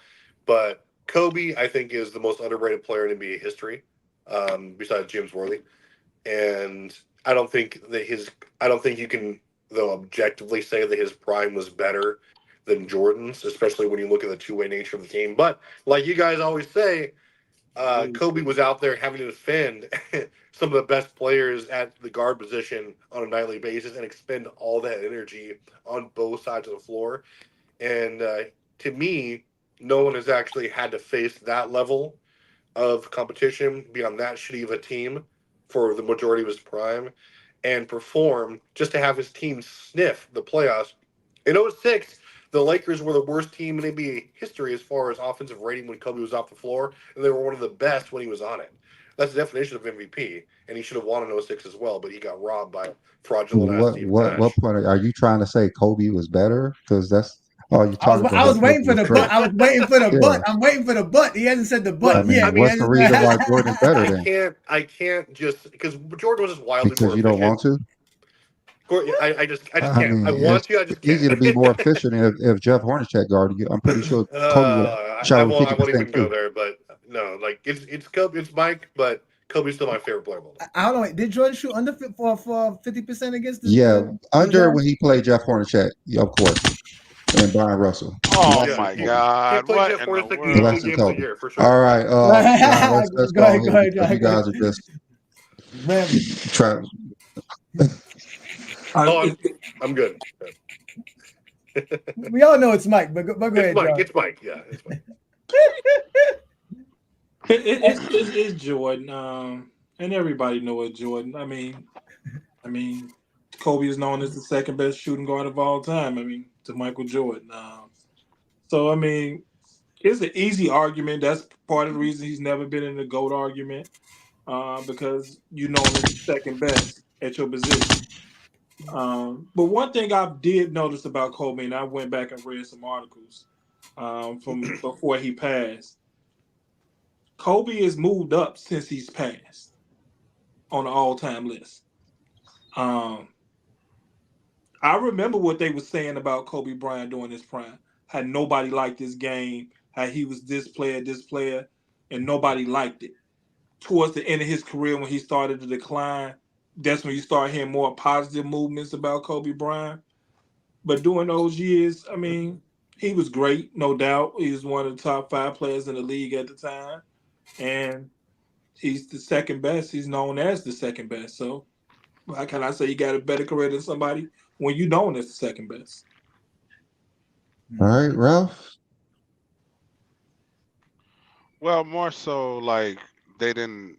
He used to get scrutinized with his approach of his teammates. That's what was more so of what they were talking about. Mm, But as far barely. as and as far as when we look at this, of course, Jordan, because I mean, like John said, Kobe's the second best shooting guard to where Jordan is the best shooting guard of all time. And when I look at both of them, like side by side, it's just a level down of what Jordan just what he did overall. That's really what it All is. right, all right, Freddie. All right, so obviously it's Jordan, but Mm, Kobe is like I have Kobe 5 on my list, and I've been saying this for a while. When it comes down to Kobe, um, what he did in his era was great, and what he faced in his era was great. Just to try to sum it up really quickly, I don't necessarily believe that Kobe played in the toughest era of NBA history or anything like that, but I do believe that it was a weird era in NBA history for his efficiency for guards. And the reason why I say that is because MJ played in uh, the illegal defense era. LeBron James plays in an era where they have a spread offense where everybody can go one-on-one to the goal. And Kobe played in an era where you still had two big men in the lane. So him getting to spots where he wanted to get, it wasn't conducive for open layups. It was conducive for getting mid-range jumpers. And mid-range jumpers is the least efficient shot in the NBA. So just in general, for as efficiency wise, once we look at the advanced metrics, that really hurts Kobe from that standpoint. So just trying to take all that into account and what the players as a collective say, because I don't want to take what one player says. They hold Kobe high. They usually have Kobe in top three. I'm not going to be that crazy, but I think top five is where he belongs, and it's because of his prime. All right, Fred, I ask you a question. So we're talking about 2001 to 2011. Are you saying that was the era that it was weird because of he couldn't drive to the hole or something like that? That's why his field goal percentage is lower? No, what I'm saying is in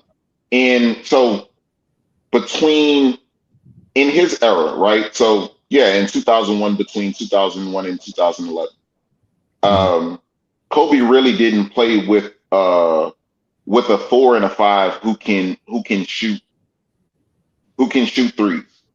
So where they were posted, they were playing in the post. Usually when he had those two guys, right? What does that have to do with his field goal percentage? I'm explaining. So because you have those two guys in the post, and you can't do illegal defense. You can zone, but you can't do illegal defense.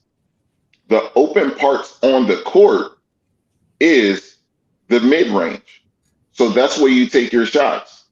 Now, if we go to LeBron, and I'm just thinking about LeBron's era, when LeBron started really actually like becoming the LeBron that we know him to be, they started playing positionless basketball, where you would have somebody like Antoine Jameson or Danielle Marshall or Chris Bosh or Kevin Love playing the 4 and the 5 position, where it opens up the court where he gets easier layups. So guards and everybody's follow suit.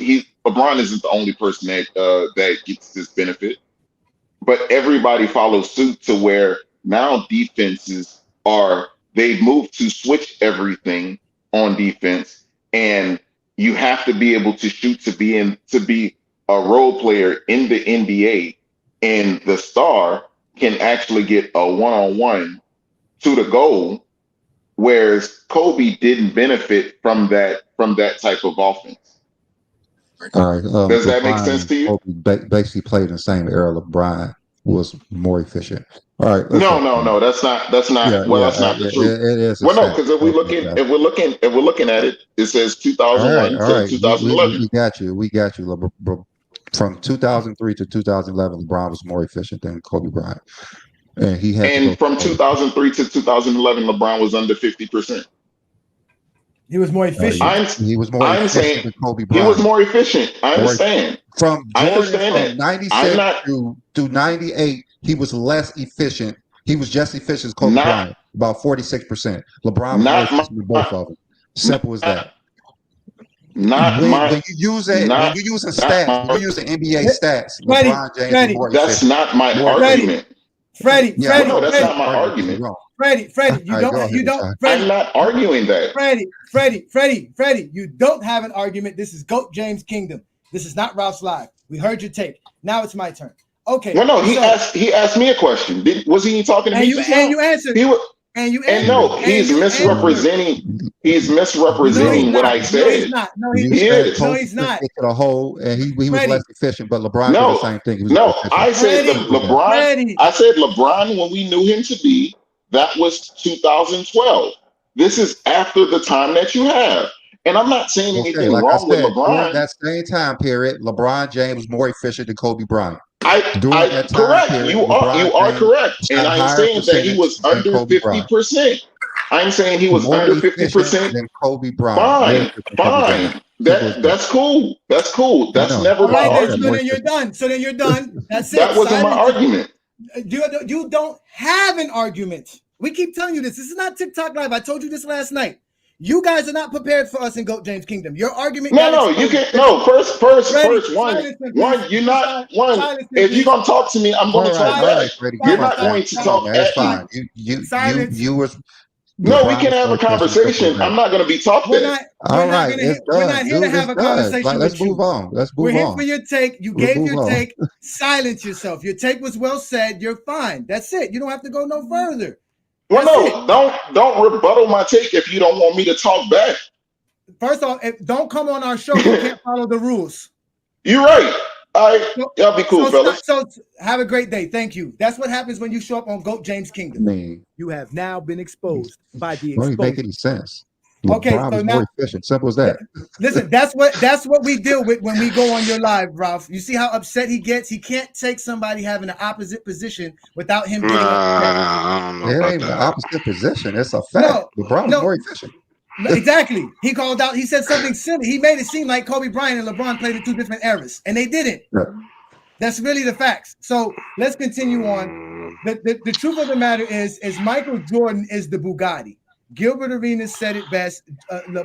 Kobe was an S500 that was pushed like a Bugatti.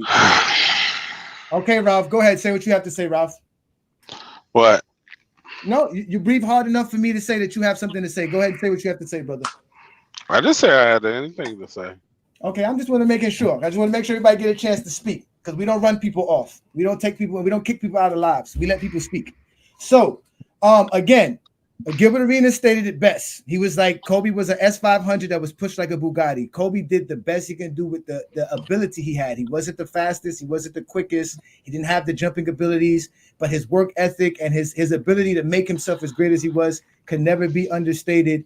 But with that being said, Mike was the Bugatti. So we got Mike. Okay, you're talking about Kobe's jumping a bit. Kobe was athletic as hell. He was one of the most athletic NBA players of all time. So a lot of people say Jordan was just superior than Kobe Bryant. I don't see it. I don't see that at all. We talk about those 9 All-NBA first-team selections, and we always want to put that above everything. Kobe has that in that time period, more All-NBA NBA first team. Well, I mean, defensive first team. I mean, we want to always put that as the number one thing. But if you're just looking at what Kobe did in his prime, Kobe was amazing in his prime. Like Travis said, he was doing this versus really good competition. Like just looking at it, it's kind of close to me. Is really close. Like I don't So really who you see an got? edge. I don't really see an edge. So it's equal. Close. It's equal. Yeah, I don't see Michael Jordan being superior than Kobe Bryant at this time period. I just don't. I don't know how. Of course, he had more team success. He was voted MVP more, but that don't really mean anything. I mean, look, it's very close. I know they want to say Michael Jordan was more efficient, but look at he was more efficient in that time period. Okay, but I don't know. That's close to me. I'm going to give it a tie. Yeah, I wouldn't say because of the efficiency, guy. I don't hold Kobe's efficiency against him anymore. But that's that. I ain't gonna lie, Brandon. You shocked me with that one. That was a shocker. Yeah, that shocked me too. That shocked me there too. That's a shocker. That's a shocker. So well, me personally, his efficiency during that time, he was below league average from the field. Not for shooting guards. Not for shooting guards. I'm talking about overall, as far as the NBA, he was. I mean, you got big man shooting. I mean, league average. It was barely, but he was actually in his prime above it. Oh yeah, and another thing that was stated above. wrong. I did the numbers already. Oh, wait, another was below thing. the league average. Another thing that was stated wrong by Mr. Matter of fact, y'all, just to let y'all know, Freddie is GJK City Girl groupie number 7. Oh my God! So he stated Kobe had no big man that couldn't shoot threes when we all know Paul Gasol was great on the perimeter. All right. He also had Lamar Odom, who used to play the 4, who's also great on the perimeter. So again, yeah, Kobe Bryant had the spacing. He faced different defenses. He had to play real defense, though. Jordan didn't have to play the defense. Jordan didn't have to exert the defensive side that Kobe had to. He didn't have to go against the type of players that Kobe Bryant did. So I again, Brandon is a Kobe guy. So I see now. It's just a shocker, though. It was just a shocker. It was just a shocker because you stepped in quick. Where is the edge in this? You know what?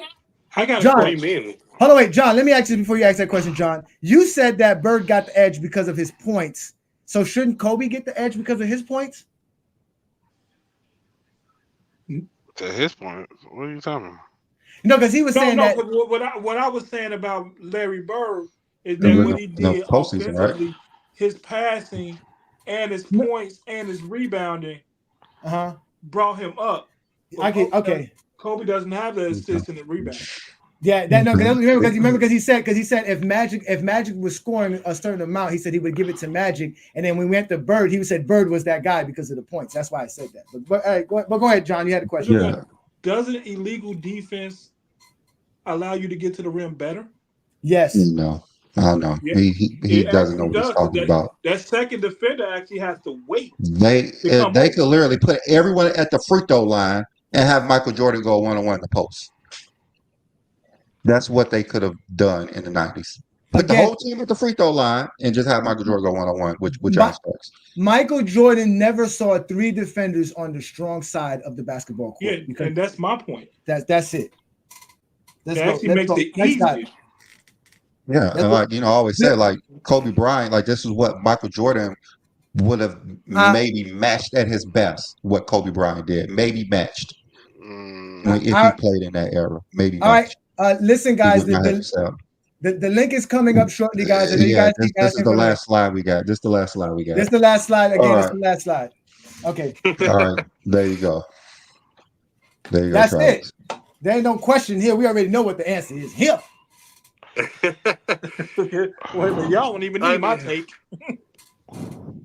I mean, if we're just talking, like I said, if we're talking peak, I still give it to Mike. But if we're just talking overall prime, I'd probably give it to LeBron because it's just for the same reason I pick Kobe or I pick Kareem for his prime because he for an entire LeBron just like that for arguably for an entire stretch. I would say at least from 08 to you have right there to 18. He was unquestionably, if not the best, he was a top 10 guy in the league or top 5 guy in the league. But I'd say more than often than not, he was the best player in the league. This is why I actually have him at worst number 3, but I have him at number 2 most nights, is because, yeah, he has the stats there, but I'm a heavy analytics guy. And, yeah, from basically 06 until, down until what you guys put up there into 18, he was dominant in every analytic that actually matters and it reflects your impact on a game. Win shares, box plus minus. He led the league in box plus minus for 7 straight years. Crazy. Vorp the same way. But it's just tough. Yeah, I'd say that LeBron definitely has the better prime. Probably the best prime of all time for just talking about a degree of longevity combined with sustained dominance. Like I said, at peak, I still give it to Mike, but I mean, we're talking about just that stretch that I had to give it to LeBron if I'm not being biased. Well, I was going to say, if you said Kareem, you better not think about saying Jordan versus LeBron. All right. All right, let's go, John. Well, remember, I started 2006, not 2008. Yeah, I know. But Johnny started in high school, I think. So my argument is based off 2006. But I think it's LeBron. And I think it's LeBron easy. Because my argument for Bird, LeBron makes a better argument than Bird. I mean... Yeah, he's a mix of Bird and Magic. To be honest with you. Yeah, yes, the way you see it, yeah. Yeah, the way I'm looking at it, he has a better argument than Bird. And I said Bird. So LeBron, of course, I mean, and you talking about one-on-one, Brandon, if he was scared to play Magic one-on-one, He would have just left the room if LeBron would have asked him to play one-on-one. He would have left the room. So it's LeBron. And I want to be clear. I want to be clear when I say LeBron. I want to be very clear when I say LeBron. It's LeBron. Easy. Come on, Ralph. I told you what you are, Ralph. You know what you are, Ralph. You are the leader. You are the MJ delegate. This is your opportunity. You got even Travis picking LeBron. What do you have here in this prime situation? I'm looking. These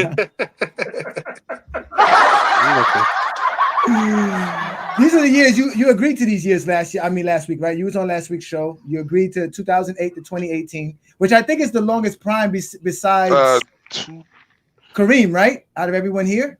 Yeah, I think Kareem. No, I said 2009 to then. You said 2009. You said 9 to okay. I said 2009. Okay. Well, this is the 2008 to 2009 season. So this started. Oh, that's what. Oh, it's 2008, 2009. Yeah, yes, the MVP season. Okay. All right. So then that's 10 seasons. And that's 10 seasons for LeBron. No, it's 11. You sure? Mm-hmm. Okay. Yeah, you got to count the season. So you are counting 08. If you're counting the end of 18, no, yeah. No, maybe. No, yeah. That's the last one is 2017, 2018. Yeah. Yep. So he has to be including 2008, 2007, 2008, because you have 11 All NBAs. And then, so we got. Let me see. This is tough. It's tough right here. I'm not gonna lie. Is it the toughest one up here? Is it the toughest one? Yeah, this is the toughest. They are the two greatest. They are the two greatest. That's why. I mean, I don't see why this is so tough. Jordan got beat a few times. I ain't seen LeBron get beat yet. What you talking about? I'm talking about in these rankings. Yeah, in the primes. Like I don't have. To be fair, this is the first time we compare LeBron, but one time is all we need. One time is all we need, Brandon. One time he didn't get beat. Meaning that we had picked other people besides Michael. Mike, but with LeBron, we're never going to pick nobody else. You know, this is Go James Kingdom, Ralph. Come on, please. Come on, step up. Ralph, it's your turn. We waiting on Ralph answer. Yeah, you are. Ralph is stunned. He's gonna have to go back. He's gonna have to go back to TikTok. If I can do it, you can do it, Ralph. Ralph, you got to go back to TikTok, and number 7 is gonna be ready for you. You know number 7 is gonna be ready for you. Stand up tall, buddy. And I'm gonna be on your TikTok listening. Not well today. I'm not. The wife been giving me some. She been fussing about me being on TikTok lately. She's right. Good job, Ralph. Good job, Mrs. Alexander. Ralph. Let me ask you one question. Let me ask you one question. If we ended this in 1993, would it be easier to pick LeBron? If we ended in 93, if we took out instead of 96, no, or if we added 98. If you took out 93, then the regular season and postseason numbers would look different. So I can't really say that they would be higher. So I can't necessarily say that. He does lose an All NBA. He loses an All Defensive. And what else? He would lose a Final MVP, All-Star MVP, All-Star MVP. So it might be easier if it was 93 to choose, but 96 is more of a argument. It's close. How much did Michael Jordan average after 93? What was his average after 93? I think it was 32. Because it's 32. 32. No, 32. That 96. 87. Right? It was. I think it was like 33 something. In the regular season, 34 something in the post. So from 87 to 93 was over 33 points a game. Okay, that's what I was wondering. I think it was 33.2. I think it was. Yeah. Yeah, he only averaged 30 and 96. I thought 30 point something. I give it a hair, Jordan. A hair? Why? What hair? A hair. Yeah, why? What I say here is the best player on the championship team. That is something that I look at, and Jordan got one. That's the one. That's the hair. That's the one. That's the one. If it was 93, honestly, I would give it to LeBron. If it was up to 93. So Brent, you can Johnny. Brent, no, you can go, Brent. You already know my. Come on now. You can go ahead and you can put the link up for anybody who wants to join, and we can have some fun. Thank you guys for being patient. All right. So for me, it's going to be LeBron because he was dominant from that time period on. He didn't need any breaks. Defensively, he was just as dominant. He just wasn't voted by the media. I mean, he took his team farther in the playoffs during that time period. He was off the charts with everything he did. I don't really see an argument for Jordan other than he averaged more points. That's the only argument I could see for Michael Jordan. But then again, LeBron does more than just score points. That's why he's didn't lead the league that much in scoring titles because he's also passing the ball. So you're not going to lead the league in assists and points or get so many assists and points and lead the league in scoring because you're doing so many different things. All right. So Johnny, you want me to bring up your graph? No, we can get boycott activity up here. Thank you for joining us. Go ahead, boycott. Again, before you go boycott, hold on quick. Again, thanks everybody for who's showing up, watching us here on GOAT James Kingdom platform. Make sure y'all hit the like button, subscribe button, check out our membership as well. We do go live on Facebook because we have a Facebook page and a group on Facebook. We're also on TikTok and Instagram. So what do you think of the prime that we brought up in the whole idea of prime argument, boycott activity, the whole idea of prime argument? What do you think about everything we did today? Okay, I think because throughout the week I was watching a bunch of lives and there was a lot of inconsistency on what the table measure was on greatness. And I said to myself, why is there so much inconsistency? Some people count championships, some don't really care too much. And I think I found out the reason we have so much issue with the GOAT debate, whether it be prime or not, is because we don't know the definition of the word great. Great, as far as what we can measure in sports, is about either total sum or size, right? So while you were doing this, because I didn't know this live was coming, I tried to do the total sum in their prime. So far, Wilt is number one. Right, I didn't get to LeBron yet. So he has the best total out of what I'm sorry, is that somebody's mic? No, I'm sorry. That's you getting applauded for bringing up Wilt Chamberlain's greatness. Go ahead. I'm sorry. Yeah, so far Wilt is the greatest. Now, what we're doing is some people are talking about best and some people are talking about most valuable. So far, when you're talking about best, based on all the arguments that I've seen, LeBron had the best prime. And Jordan seems to have the second best. The reason why is because somebody brought up Kobe when they said Kobe's competition, when they said the impact of the rule changes, and then you talk about LeBron's efficiency as far as shooting percentage. That's what pushed him over for me. And it actually pushed Kobe down a lot, which is why I say we should be counting points, rebounds, assists, steals, blocks, because he's missing so much when you're talking about MVPs, finals MVPs, and we know Kobe's better than his accolades, right? So far it's Wilt. I haven't really added LeBron's yet because he was the last one. But when it's the term great, the only thing we can measure is total sum.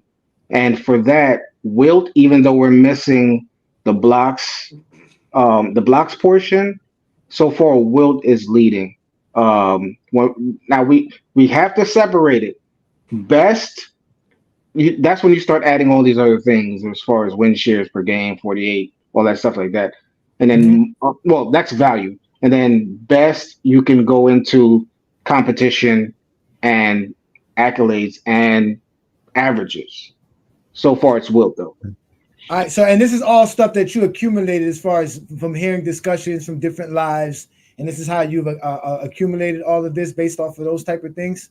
Is that how Yes, and this live, I'm still kind of doing it, and I'm trying to take pictures and stuff like that. But yeah, yeah, it's there's a difference between best, greatest, which is the total sum, yeah.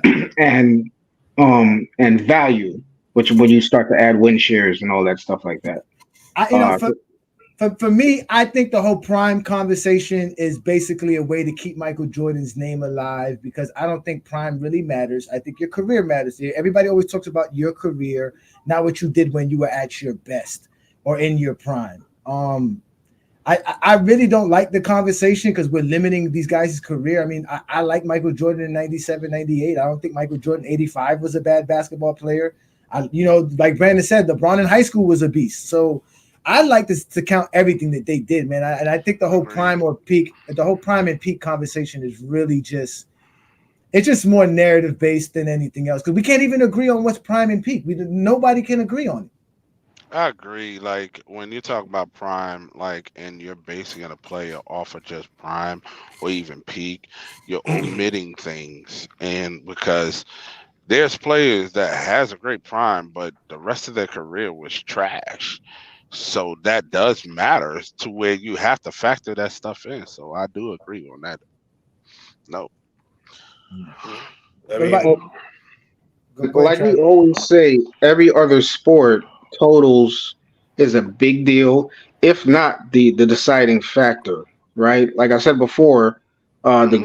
the greatest yards per rush um went to like one guy. It was kind of he was kind of no name, and one guy I think he's playing for the Chargers right now, but Jim Brown, he had the total yards for years, and now it's Emmett Smith. That's a better conversation than the guys that do yards per rush or yards per game in many cases. So I think prime is important when you're talking about best more than greatest. You know what I'm yeah. saying? I Now, mean, yeah, The now you open NBA, the argument. the But NBA go is ahead, thinking John. about changing their title awards like points, rebound, assists from averaging to totals. They talked about that 2 years ago in one of their conferences about changing that from averaging to totals because totals do matter more than average. I mean, because Mm, Well, they did it mm, before. Again, they did that. That's the original scoring title was by the totals. But again, Will Chamberlain was so great. He was so dominant. They said we're not doing this no more because when he won the assist title over Oscar Robertson, and he did it to spite the media. Remember that he spited the media. He was like, "Yo, I'm going to do this easily because I'm gonna play 47 minutes. Y'all not gonna stop me. I'm gonna make all these passes." And he won the assist title. The next year, they changed everything to per game average. yeah. Well, Everything. Go ahead, yeah. I mean, Travis. I think it's like so. I mean, just to go back to the football, I mean, how do you not say it's Jim Brown? You say it's Emmitt Smith, but Jim Brown actually led the league in rushing yards twice as many times as Emmitt Smith. He has 3 MVPs, and I mean, he didn't have the team success, of course, but he smokes them in just about every statistical other than the total yards per game. Like, how you're not like if we're not being biased, then it's gonna be you're gonna look at who was at their best. Yeah, I agree. Totals definitely paint a great picture of consistency, and again, that's why I say like you said also, Kareem was great, transcendent through 70 to 80, where you by any measurement, analytically, statistically, anything like that. He definitely fell off quite a bit during his last 4 or 5 years, and yeah, everything matters when you're depending the total career. But I still say that like the more important thing is yes, accolades matter, total career matters, but yeah, there is a lot to be said for how great were you at your best, at your peak, because there's a lot of factors that can go into being limited. How many prime years did Larry have left if he didn't get hurt? You know, because he was apexing in '88. 4 or 5 years, we could have won a couple more MVPs. Same thing with Magic Johnson. There's a lot of factors in other than just they weren't as good for the remainder of their career. People like LeBron are transcendent and outliers because we've never really seen anything like LeBron as far as just consistently maintaining that level of health and We ain't playing. seen a basketball player like LeBron. Yeah, no, exactly. Oh, No, nothing like, I mean, other than like you're talking about Tom Brady, obviously, but like, LeBron is just, I think his case is tied into everything: consistency, dominance, and it would be one thing if LeBron was just along for the ride. To me, he would just surf, whatever. He was like John Stockton, where he was just a 14. Nothing against Stockton, but LeBron has been great in every way that we want to measure, and that's why I have a.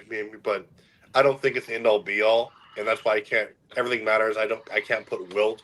Like I said, you heard me say that I have a top 5 for players in Wilt's era because I think it deserves a separate rating system. But I think everything matters is a total of all things, like you said.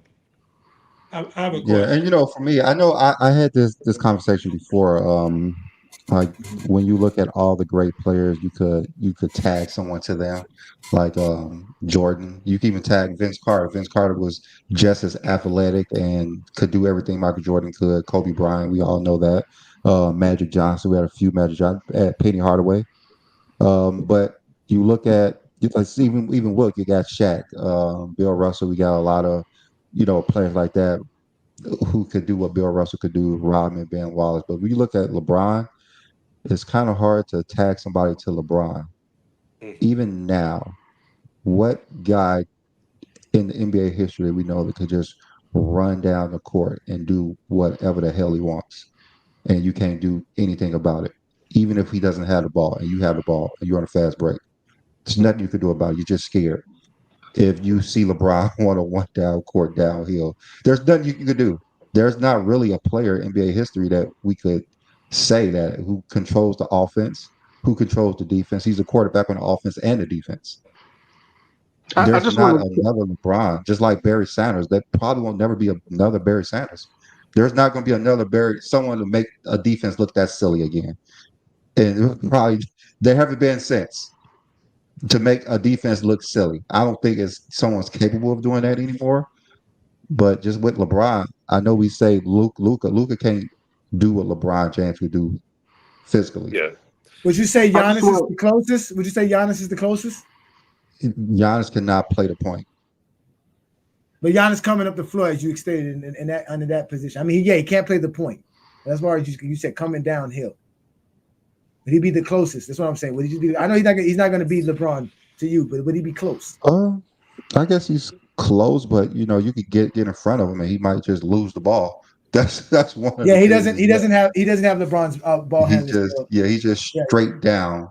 yeah. But when King John, you had a question. I'm sorry. Go ahead, Brett. I'm sorry. Yeah, my question is, do you think when it comes to all these awards, MVP, Defensive Player of the Year, All NBAs, all these awards, that the media and the players should split the vote? It shouldn't be 100% media choice.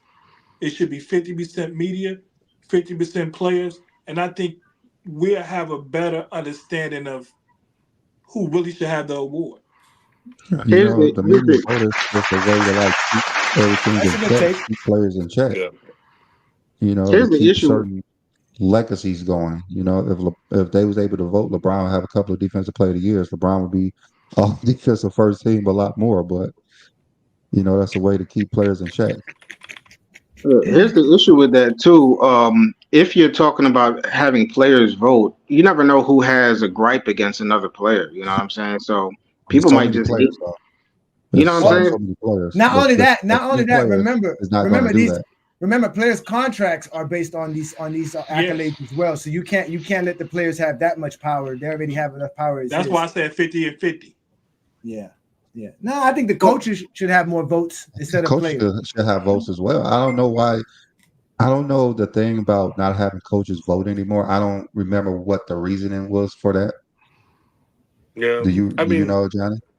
And when it comes to Well, gripes, media can have I gripes against players. no, I think the idea of the media getting the votes is allowing the media to have a say in the league. Again, you need the media to market your league. Yes. So you give them a say. So you give them it's like a token. They give them something. So they say you can vote for MVP, you can vote, but they gave them the all defensive to the coaches. But again, LeBron was so great, they had to change that. So that's just really it. Like again, y'all, the media is fine. It's not like it's just the media gotten bad in the last 10 years. That's really it. It's just there's a lot of people in the media now. Anybody could be a media guy. Anybody can get media credentials. So And that's the issue with the votes too. Like, you don't know what somebody's measuring it by. Like, what Jordan was measured by for MVP is almost certainly different than what LeBron is being measured by. So it's like, that's where opinion come has an issue, and that's why I think things like points, rebounds, assists, steals, blocks is more of a solid measurement. Also, I do want to clarify. I isolated yards per rush. I wasn't saying Jim Brown was not the GOAT because of yards per rush. He's actually has the best combination of two, and that's why you can call him the GOAT.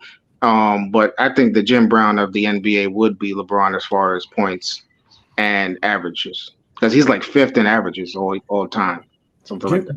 Jim Brown's prime is probably better than Barry Sanders, but we'll leave that alone. We'll leave that alone. Again, the link is up for anybody who want to come join us. The chat will be up for a couple more minutes before we let everybody enjoy the rest of their Sunday afternoon. I think y'all, as GOAT James Kingdom platform, we like to talk the GOAT conversation. The prime and peak thing is a big thing. But I just never heard anybody really define what somebody's prime is. People got mad at me. I gave you your prime as soon as you made your first All NBA team. And your last All NBA team is when your prime ended. That's why LeBron's prime is 20 years for me.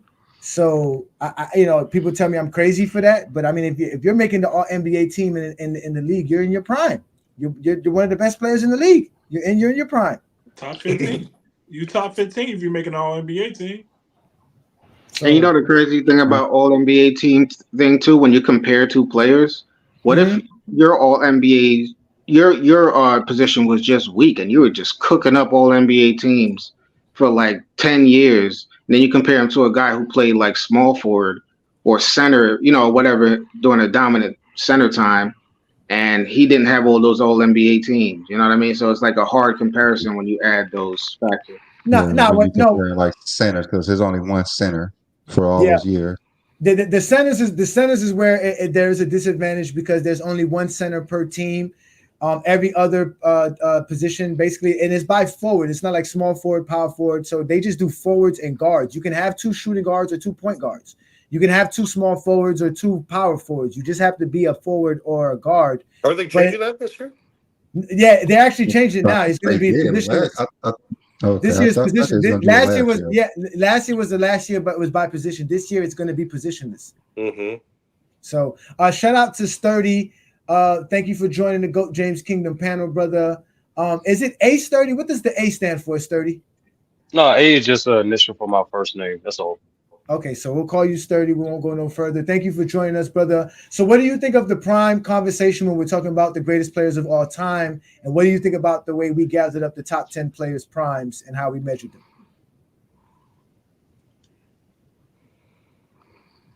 That's for you, A Sturdy. He's speechless. He can't be speechless. That's A Sturdy.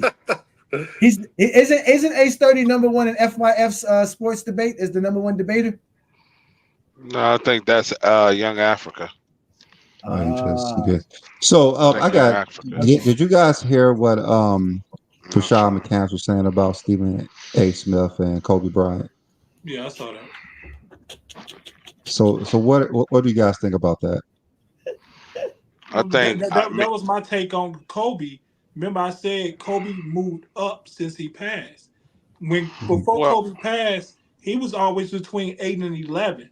Now people trying to put him at 2, 3, and none of his numbers changed. Well, my thing is, it's like I've noticed this, and Gilbert Arenas actually said something about this. The way players view, like how they rank, is way different than us as being on a podcast or anything. It's way different. The way they rank players is how to weigh, like more of an eye test thing than numbers. They don't go off of that.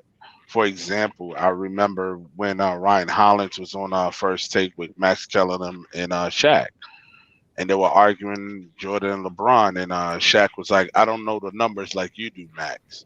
For him just stating that and actually going on, that's let me know he goes more of the eye test, more so of the numbers, and that's what Gilbert Arenas was actually talking about. Okay, so Adrian Knight was saying, so Rashad McCants was saying that it's disrespectful to speak on the dead. Apparently, talking to Stephen A. Smith. He's because Stephen A. Smith said he put LeBron above Kobe, that LeBron second all time, and Rashad was saying that since he died, people want to move Kobe back and want to elevate LeBron to like this level when no one was doing it before. But my thing is, no one had Kobe that high in the first place. And it's not disrespectful to say Michael Jordan is above Kobe Bryant, but it's disrespectful to say LeBron's above Kobe Bryant. Like, what were we watching when Kobe Bryant was playing with LeBron James? Like, Rashad McCann's like, I have Kobe Bryant third all time. I think he's the third greatest player that I have ever seen play basketball. But no one really puts Kobe above LeBron James. And if we go just by like stats and everything, is not really close. Like I don't understand like what we're talking about. So I just was looking at the numbers. When we look at the postseason, I mean, in like advanced stats, there's not one advanced stat that Kobe Bryant excels on LeBron James. It's 29-0. Yeah. There's not one. It doesn't favor him. No, There's not one. Why you gotta do it's Travis like this, man? And it's great, but there's not one. There's not one.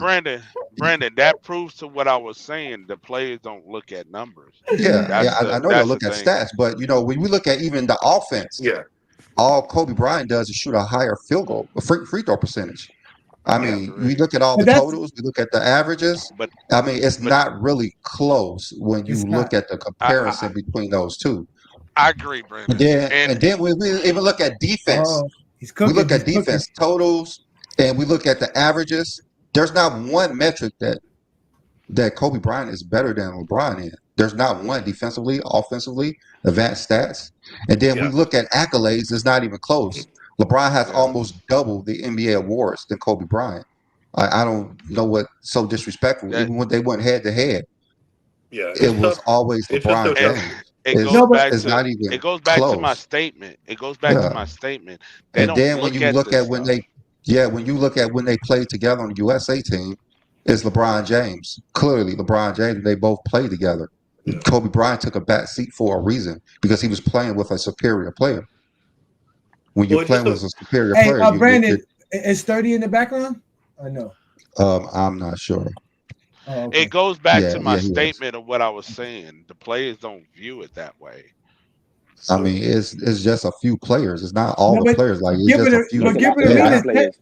But Gilbert Arenas said that too. He also stated that Gilbert Arenas said that the way players view it is different. They go off of like that's when he made the whole Kobe was the S500 that was pushed like a Bugatti. That's when he made that whole comment. Yeah, so they really don't go off when they play together or when they played against each other either. Yeah. Salute everybody. My bad, y'all. I had a quick phone call. But to the current conversation, for players, it depends on which player, like Johnny alluded to, because even for Gilbert, right? Gilbert on one hand will look at a guy's talent and natural ability, but also the way he optimizes it, right? So, for example, he does it a few ways. One, when he compares himself to a guy like Manu Ginobili, he's going to refer more to stats and his role on his team. But when he does compare a guy like Kobe and LeBron, he's going to go off more natural ability and how a guy optimized his ability and optimize his team. So it really depends on the player because you have a guy.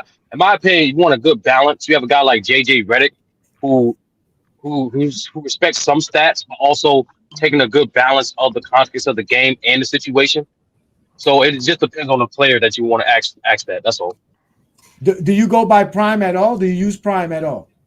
So I do greatest, right? And let's first define prime. Prime is a combination of where you rank amongst your time as well as your production and impact as you as a player. For instance, in my opinion, LeBron's prime is about 16 years from 04 to 2020, right? Despite getting injured in 2019, even the last few years where he was all-NBA caliber, make all-NBA teams and producing 30, that the last 3 years of LeBron is not what made LeBron an all-time great. Not that alone. Like even though he's productive and efficient as from the offensive end. What made LeBron an all-time great and also in these GOAT conversations is what he did on the other end and his level of consistency. So because of the injuries, because of the age, he's not as he used to be during his prime. So in my opinion, prime is simply the number of years you produce at a high level comparison to yourself and relative to your era. And so my follow-up question to you guys, I noticed majority of the primes are 10 years. And then I noticed like after the conversation, you guys acknowledged that most of these players you guys are comparing prime a little longer than that. Was the 10-year window just to make it fair? No, last week's show, we sat everybody down and we sat the panel down and we asked them what years we're going to use for each player. Because again, the prime is so generic, so subjective. We really don't know how many years to use. Some guys had more than 10 years. Some guys had less than 10 years. But we basically asked the panel and they all decided and agreed on what years we should pick and choose. And that's how we chose the years. So it's based on our whole panel. Yeah. Okay. I'm sorry, we're going to let Crash come in for a second and then we'll let you in. Crash, what's good, brother? Yo, what's up, hey, Johnny? Salute. Nothing much, man. Thanks for joining, man. Thanks for joining, bro. So what do you think of the prime conversation and what we brought up as far as the prime between the top 10 players that we had here? I got a little in a like late at the end or whatever, but personally for me, I look at prime as a sort of like longevity. Like for how long you played at an elite level and then peak, like the best that you've ever played. And when I personally rank players, I rank them through peak and longevity. Like it's very subjective, but I feel like I can get the best accurate list if I rank players through that way. So that's basically like how I view it. And like I said this before, if you was to rank peaks, I would probably put Jordan number 1 and then LeBron 2. Because LeBron got like a top 1 or 2, 3 peaks. Like it's very close. But if we comparing primes, like I would have to put LeBron number 1, and then I would have to put Jordan at like around 10. I would have to put him like around 10. There's other people that's played, elite like him at a high level for long. Like Kobe Bryant. Kobe Bryant's he's played for 20 years, and you could say for those 15 years or 16 years, he's played elite. So it's kind of difficult. Look, leave it up to Crash. Leave it up to Crash to say something. Crash got something for us every week. He crashed into that prime window. Explain how. 10? No. I mean, if you rank Jordan off longevity, he not even 10. If you rank, but him you got people that play longer. But hold on, wait. 15 years is longevity. Don't do that. No. That's what I'm saying. Longevity is prime. It's a slight nuance, right? So longevity. Let's look at a guy like Tim Duncan, right? Tim Duncan's prime was his rookie year to 2007. From his rookie year to 2007, he was regarded as a top 5 player in the league. But after he tore his meniscus, he started to regress. But just because he wasn't a top 5 player after 2007, right, and arguably 2008, does not mean he wasn't give you top 10 production as an impactful player. That's contributed to his longevity. But his prime, the thing that made Tim Duncan an all-time great, the high production, the high impact, that was his first 10 years. And he gave you another 6 years of all-NBA caliber season. So the combination of the two makes it longevity. But a guy's prime is him nearly at his best. And peak is at your best before a 3 to 5 consecutive year window. Okay, I'm glad you brought up peaks 30. Thank you for bringing that up. So obviously you can see why the conversation is so hard because again, we don't even know what years to use for prime. If we're going to do peak, we got Sturdy's takes. Sturdy says 3 to 5 years. Let's start with you, Travis. What would be considered a player's peak? Like how would we find a player's peak? Or is it depending on the player? It depends on it's wildly dependent on the player. I would say that generally speaking, though, you can generally, and again, there's rules to there's exceptions to every rule, but you can generally isolate anywhere between a 4 to 7 year period for most players that we consider top 10. 7-year peak? Well, between 4 and 7 for most players that we consider. Top 10 player. All right. Okay. For you, you good. You're not gonna get exposed here. You okay? Yeah. You okay? 7. You can generally isolate a time between. I'd say generally even 4 to 6 years. and where they were at their absolute dominant peak by any measurement we want That to sounds like use. a plateau, like an Inca plateau on a mountain Yeah, somewhere. that's not a peak. That's not a go peak. go Three to Hey, five. go, Three to John. five is What do you think, John? reasonable. A player's peak is. What do you I think this think could be? I really do think it depends on the player. I think we got an overall 75 years of data now, Uh-huh. and I really do think it depends on the player. I think it used to be, well, it's gonna be with this age, doing this Mm-hmm. age time. No, Mm-hmm. I think now it just depends on the player. All right, Ralph. Oh, I agree with sturdy. It's 3 to 5, and Uh-huh. when you look at that 3 to 5 peak, it's what, like when I look at a player, what you was able to accomplish, like the most that you was able to accomplish within that 3 to 5 peak. That's what makes your peak. It's close. It's close to a plateau, but it's still a little peak. I mean, I went to the three Boycott. best peaks in NBA history: Kareem Magic, or Kareem, Mike, and LeBron.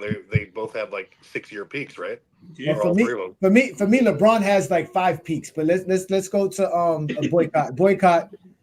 Well, how many years Um, could a player peak be? I don't think there's. I'm sorry, man. I don't think there's a year because if you go with what Gilbert Arenas said, when people were talking about how Shaq was getting dominated by Hakeem, but I don't think Lakers 2000 Shaq would ever touch. Well, I mean, Hakeem could ever touch that guy, right? So Shaq had a certain peak, but I think there's a time when LeBron had a peak and he was untouchable, and I think it's much longer than peak Shaq's. So I don't think there's a year period. It's just a time when you were at your best, and you can't say it was rookie because, like Gilbert was saying, you didn't learn the game in the first 3 years. That's why Hakeem was just schooling Shaq the way he was. Um, but I'd say from the time you learned the game, which I guess would be year 3, to the time you start to regress athletically. As a Who peak, knows? that's a peak, not prime. Who peak? Oh, Yeah, we said peak peak. would. It's hard. I would say what the time period where you averaged above your career average. That's the best I can give you. Wow. Well, That's I a little mean, tough. to me, peak is kind of easy. For instance, if you're Magic Johnson, you can't be at your peak if you're like the fifth best player in the league. He has to be one or two. Magic Johnson not at his peak if he's the fifth best player in the league. It's Wait, going to be where he how was either first or second, just like Jordan. Jordan's not going to be at his peak if he's like the third best player in the league. Jordan's The peak is pro- when he's the best player in the I league. don't, I don't, I don't. I think yeah, it's part of it. I'm agree with that. I think your ranking amongst your era is part of it, but certain players like they can't achieve that level. Like for example, I would I say mean, like Steve Nash. Steve Nash peak well, was never a top 5 player in the league, even though he won MVP, but he still had a peak. You know what I'm I saying? don't know well, about that.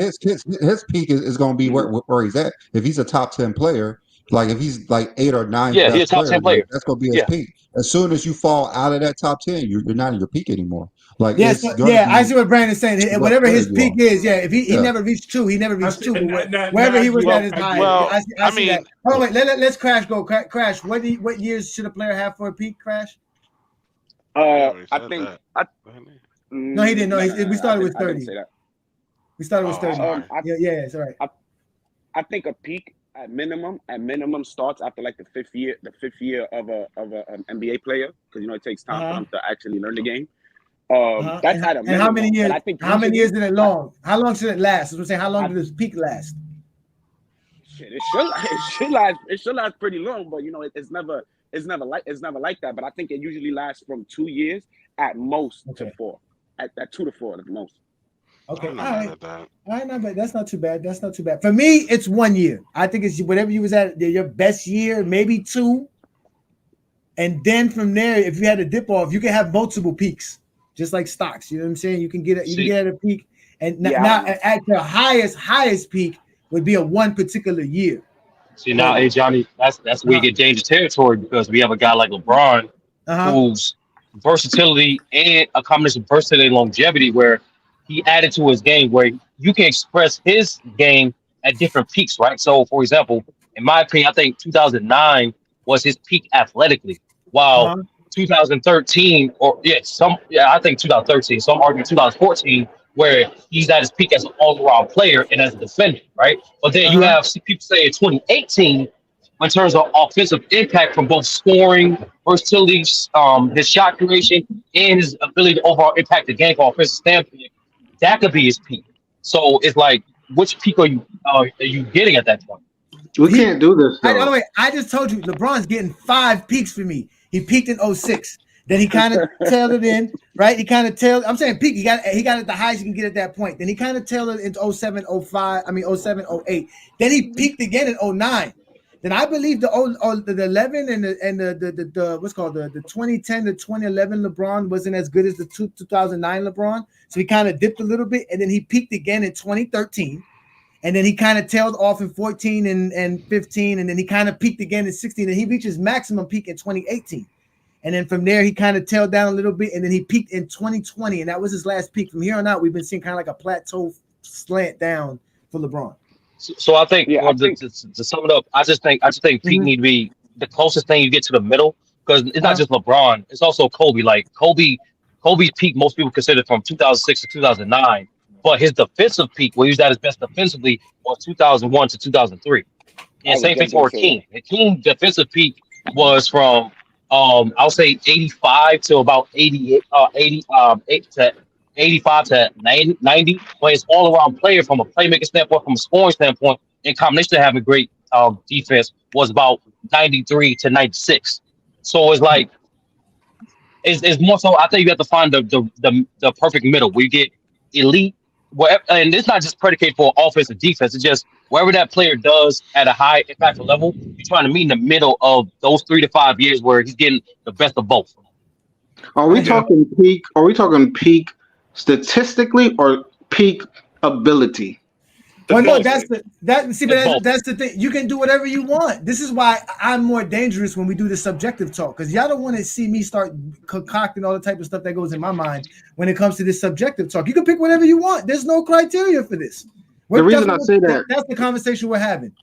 The reason I say that is because Shaq had a 4-year peak, and the thing is, maybe longer. But the thing about it is different factors that change his statistics, like who he's playing against, who he's playing with, his coach. Hint, hint. His coach hurts or adds to his peak. Hey, hold on, wait, y'all. I'm glad Johnny said that he's subjective with that talk. So tomorrow, when you on OFD, we're gonna make sure we put that in the bundle. B Lee, if you're free tomorrow too, pull up too. I want the whole Go James Kingdom. Johnny pulling up for Go James Kingdom on the show tomorrow. All that, no, we ain't gonna do it. Put you in the bundle right there. We ain't gonna do that tomorrow. Ask me, send me the link tomorrow. I'll be there. Listen, I keep telling y'all don't want my eye test. Y'all would rather have the objective. No, honestly, Johnny, I can't wait. Johnny, as much as I heard you talk basketball, I can't wait to hear you talk football tomorrow. Actually, that's what I can't wait to actually. My Niners. Y'all talking football tomorrow? I'm bringing my Niners jersey. I'm gonna be catching it up, baby. Yeah, baby. Let's go. Hold on, SB. Really you doing football tomorrow? No, we doing the show, Johnny. I'm doing the show. I do Monday, Friday. Johnny and gonna be a guest on the show. Yeah, doing the whole podcast with me. Yeah, we're gonna pop up. What are you covering? Probably everything, but I'll get Johnny's show rundown for sure. You just gotta watch it, tune in, bro. You gotta watch it. I'm gonna tune in tomorrow. But football talk. I'm not with that right now. But when you touch that basketball, I'll jump. Don't worry, I'm waiting on the right episode to pull up on Friday Night Exposure. I'm waiting on the right topic. I'm waiting on it. I'm sniping in the cut like this, just waiting on it. You ain't never ready. You Jordan fans ain't never ready. Real fast. I'm not a Jordan fan. I don't take one. I do want to. I said Derrick Rose. Derrick Rose had the greatest peak of all time. So did Gilbert Arenas. Here we go with his Derrick Rose propaganda. No, Derrick Rose's peak was nasty. His peak was nasty. No, really fast. Just want to answer a quick question that Goat James had in there. Where he asked if it was possible for peak to overlap prime. I don't think so. I think prime, like a bunch of you guys already said, can be defined by when you're still producing at a relatively high level.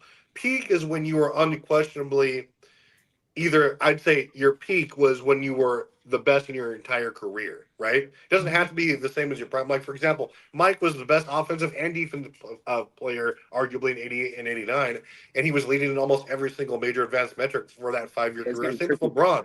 from LeBron from 08 to 13, like was exactly almost the same as what Mike did from those years. So it's like, but I still say LeBron's prime because he was still outproducing everyone. My argument is this though, right? Hold on, wait. My argument is this: when you say peak, peak is your best form, best version of yourself.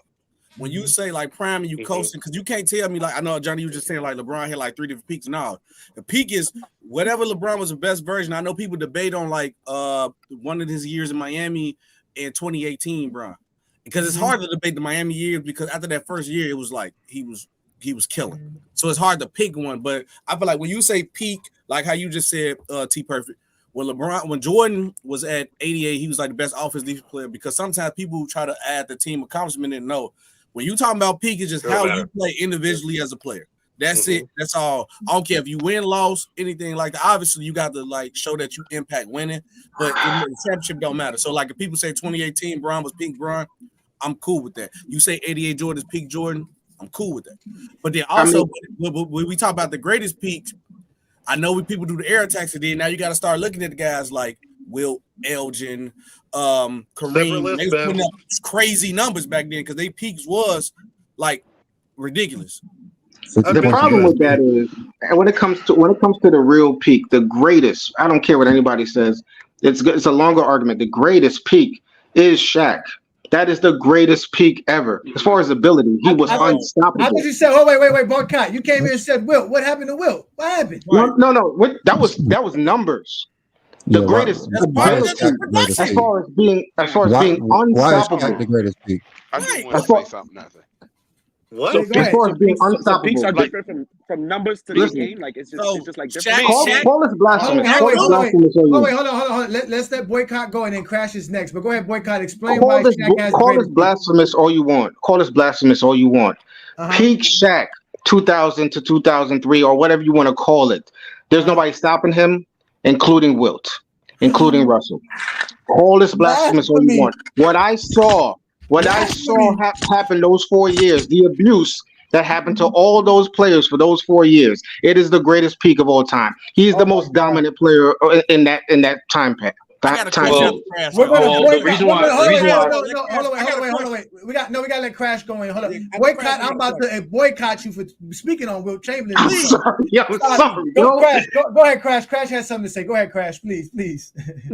Yeah, I think Shaq is the most dominant, but he probably has maybe a top 5 peak, but it's definitely it's not number one. It's not number one, but I think peak mostly falls on like when you actually refined your game and your best athletic you was. Like it's difficult when you start adding numbers to decide peak, because even with LeBron in 2014.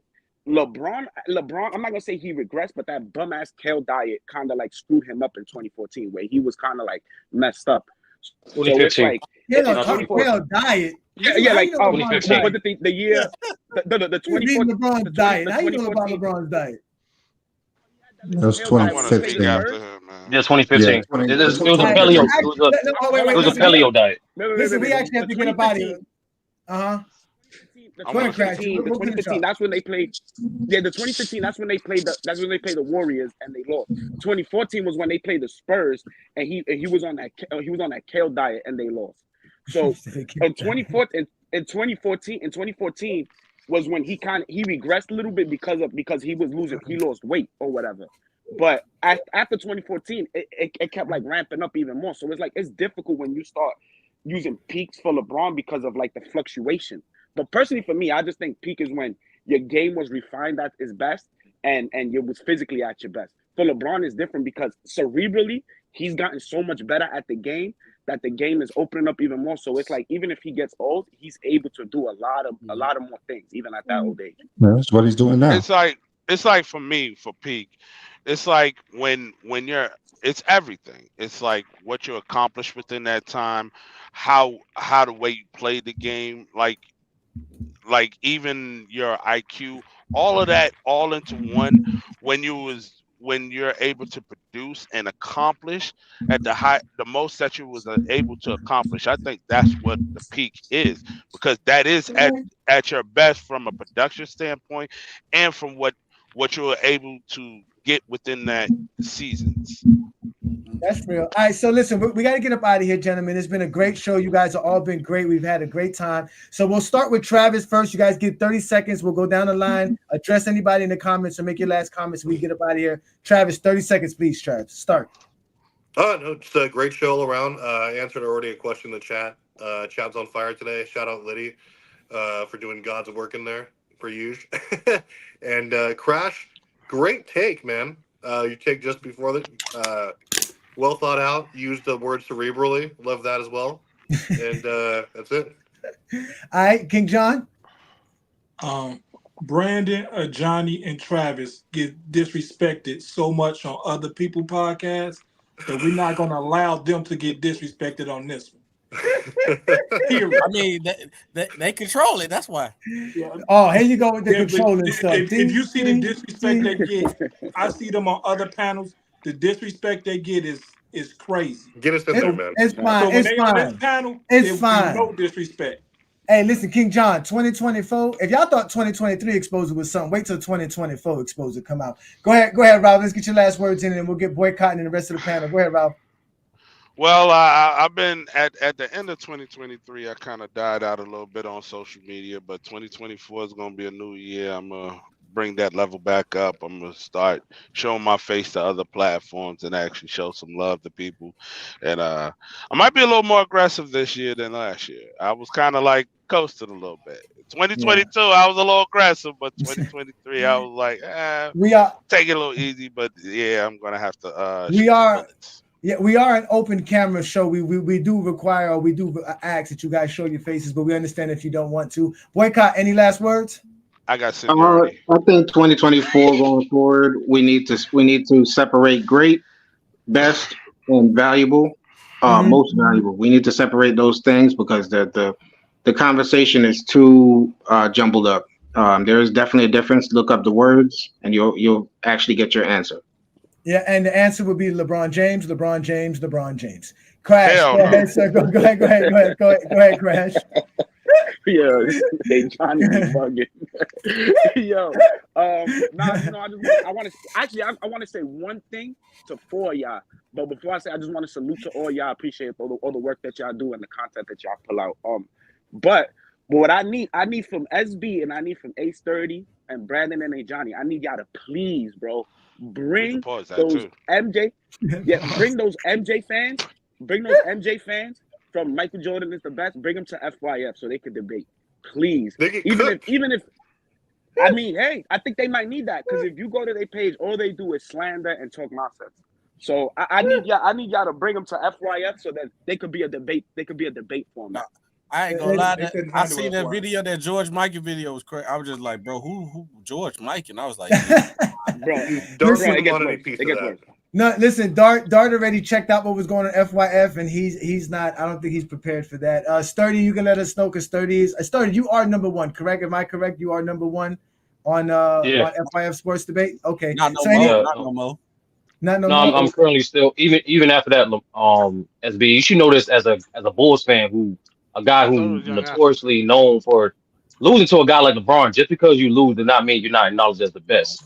But I'm still ranked number one because I'm active and I have highly consistent quality debates. But SB, hopefully you get back. Hopefully SB, you stop ducking, and then you actually be active and get into it. I played my ploy for a reason, right? Yeah, he's Mayweather. He's Mayweather of debates. That's what he is. He's Floyd. Yeah, but I'm saying, like, I'm saying everybody can't be Ali. Everybody can't be Ali. You know what I'm saying? Ali got a few losses, but he's still regarded as the greatest. I played a plot like that. One because Lamar B changed the date, but two, I was like, you try to say I'm inactive, but I wanted a discourse. All you know what I'm gonna do? I'm gonna take off for some time, let them drop me all the way down to the bottom, and I'm gonna just beat everybody.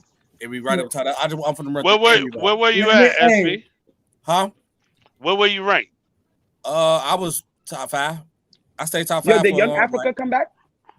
And just like what Brandon and Johnny was saying, like there's different levels. Like you are a top 10, borderline top 5 guy, and remaining top 1, top 3. You know what I'm saying? It's just different. But Wait, how that's you not say the I'm point. borderline? I almost dropped out to the top 5 because I wasn't debating. But SB, brother, I SB, brother. stayed Hey, at Johnny, 4. hey, Johnny's trying to close the show. I'm trying to do it all right, brother. Don't be rude. Don't be rude. Don't be rude. So, Hey, Johnny, all you gotta do ask him when I say let's debate. Ask him what happened. hey, Johnny, don't let me expose. Don't let me expose SB for not denying my topics. Y'all gotta take that. Y'all gotta take that to FYF and Lamont's page. All right? Take that over there, because next thing you know, SB's gonna asking for people to take lie detector tests before he debate them. That's the next thing. All you gotta do. All you gotta do. SB, you get the last words, brother, for the show, man. Appreciate it. Yeah, SB just ruined my whole outro. It's all good. Now I came on a little late at work doing the ones and twos. I see y'all was on chopping it up, but Derrick Rose got the greatest peak of all time in the story, youngest MVP ever. That's cool. That's perfect way to end of the show. Greater than MJ, greater than MJ's. Derrick Rose is the greatest peak of all time, youngest MVP. There you go. There you go. And that is hell SB no. Talk, that is SB Talk Sports jumping out. He had to laugh about that. You see, as soon as he said that, he had to laugh and cover his face. At least I said that. Yes, but anyways, thank you, gentlemen. Thank you, all you guys. You guys are all great. As you can see, when we can bring all people up like this, we have a great show, a great conversation, great content.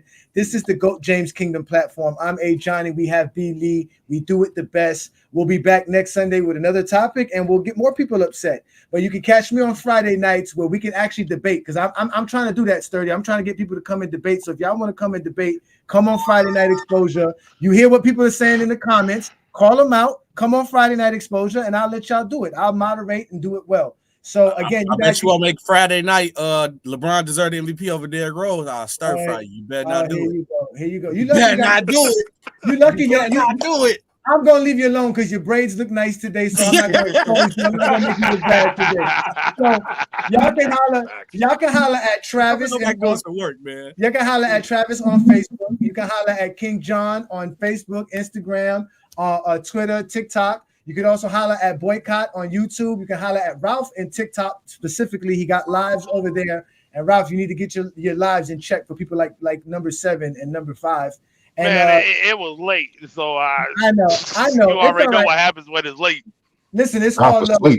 We talk basketball. We talk basketball, and as you can see, they like to talk narratives. Shout out to Crash. You can catch Crash trolling people all over YouTube. Shout out to Sturdy, the #1 ranked debater on FYF Sports Debates, even better than SB Talk Sports, who also has his own platform. So you guys make sure you subscribe to SB's channel as he talks football, he talks everything, he talks wrestling. He has a great sports channel as well. We are the GOAT James Kingdom Show.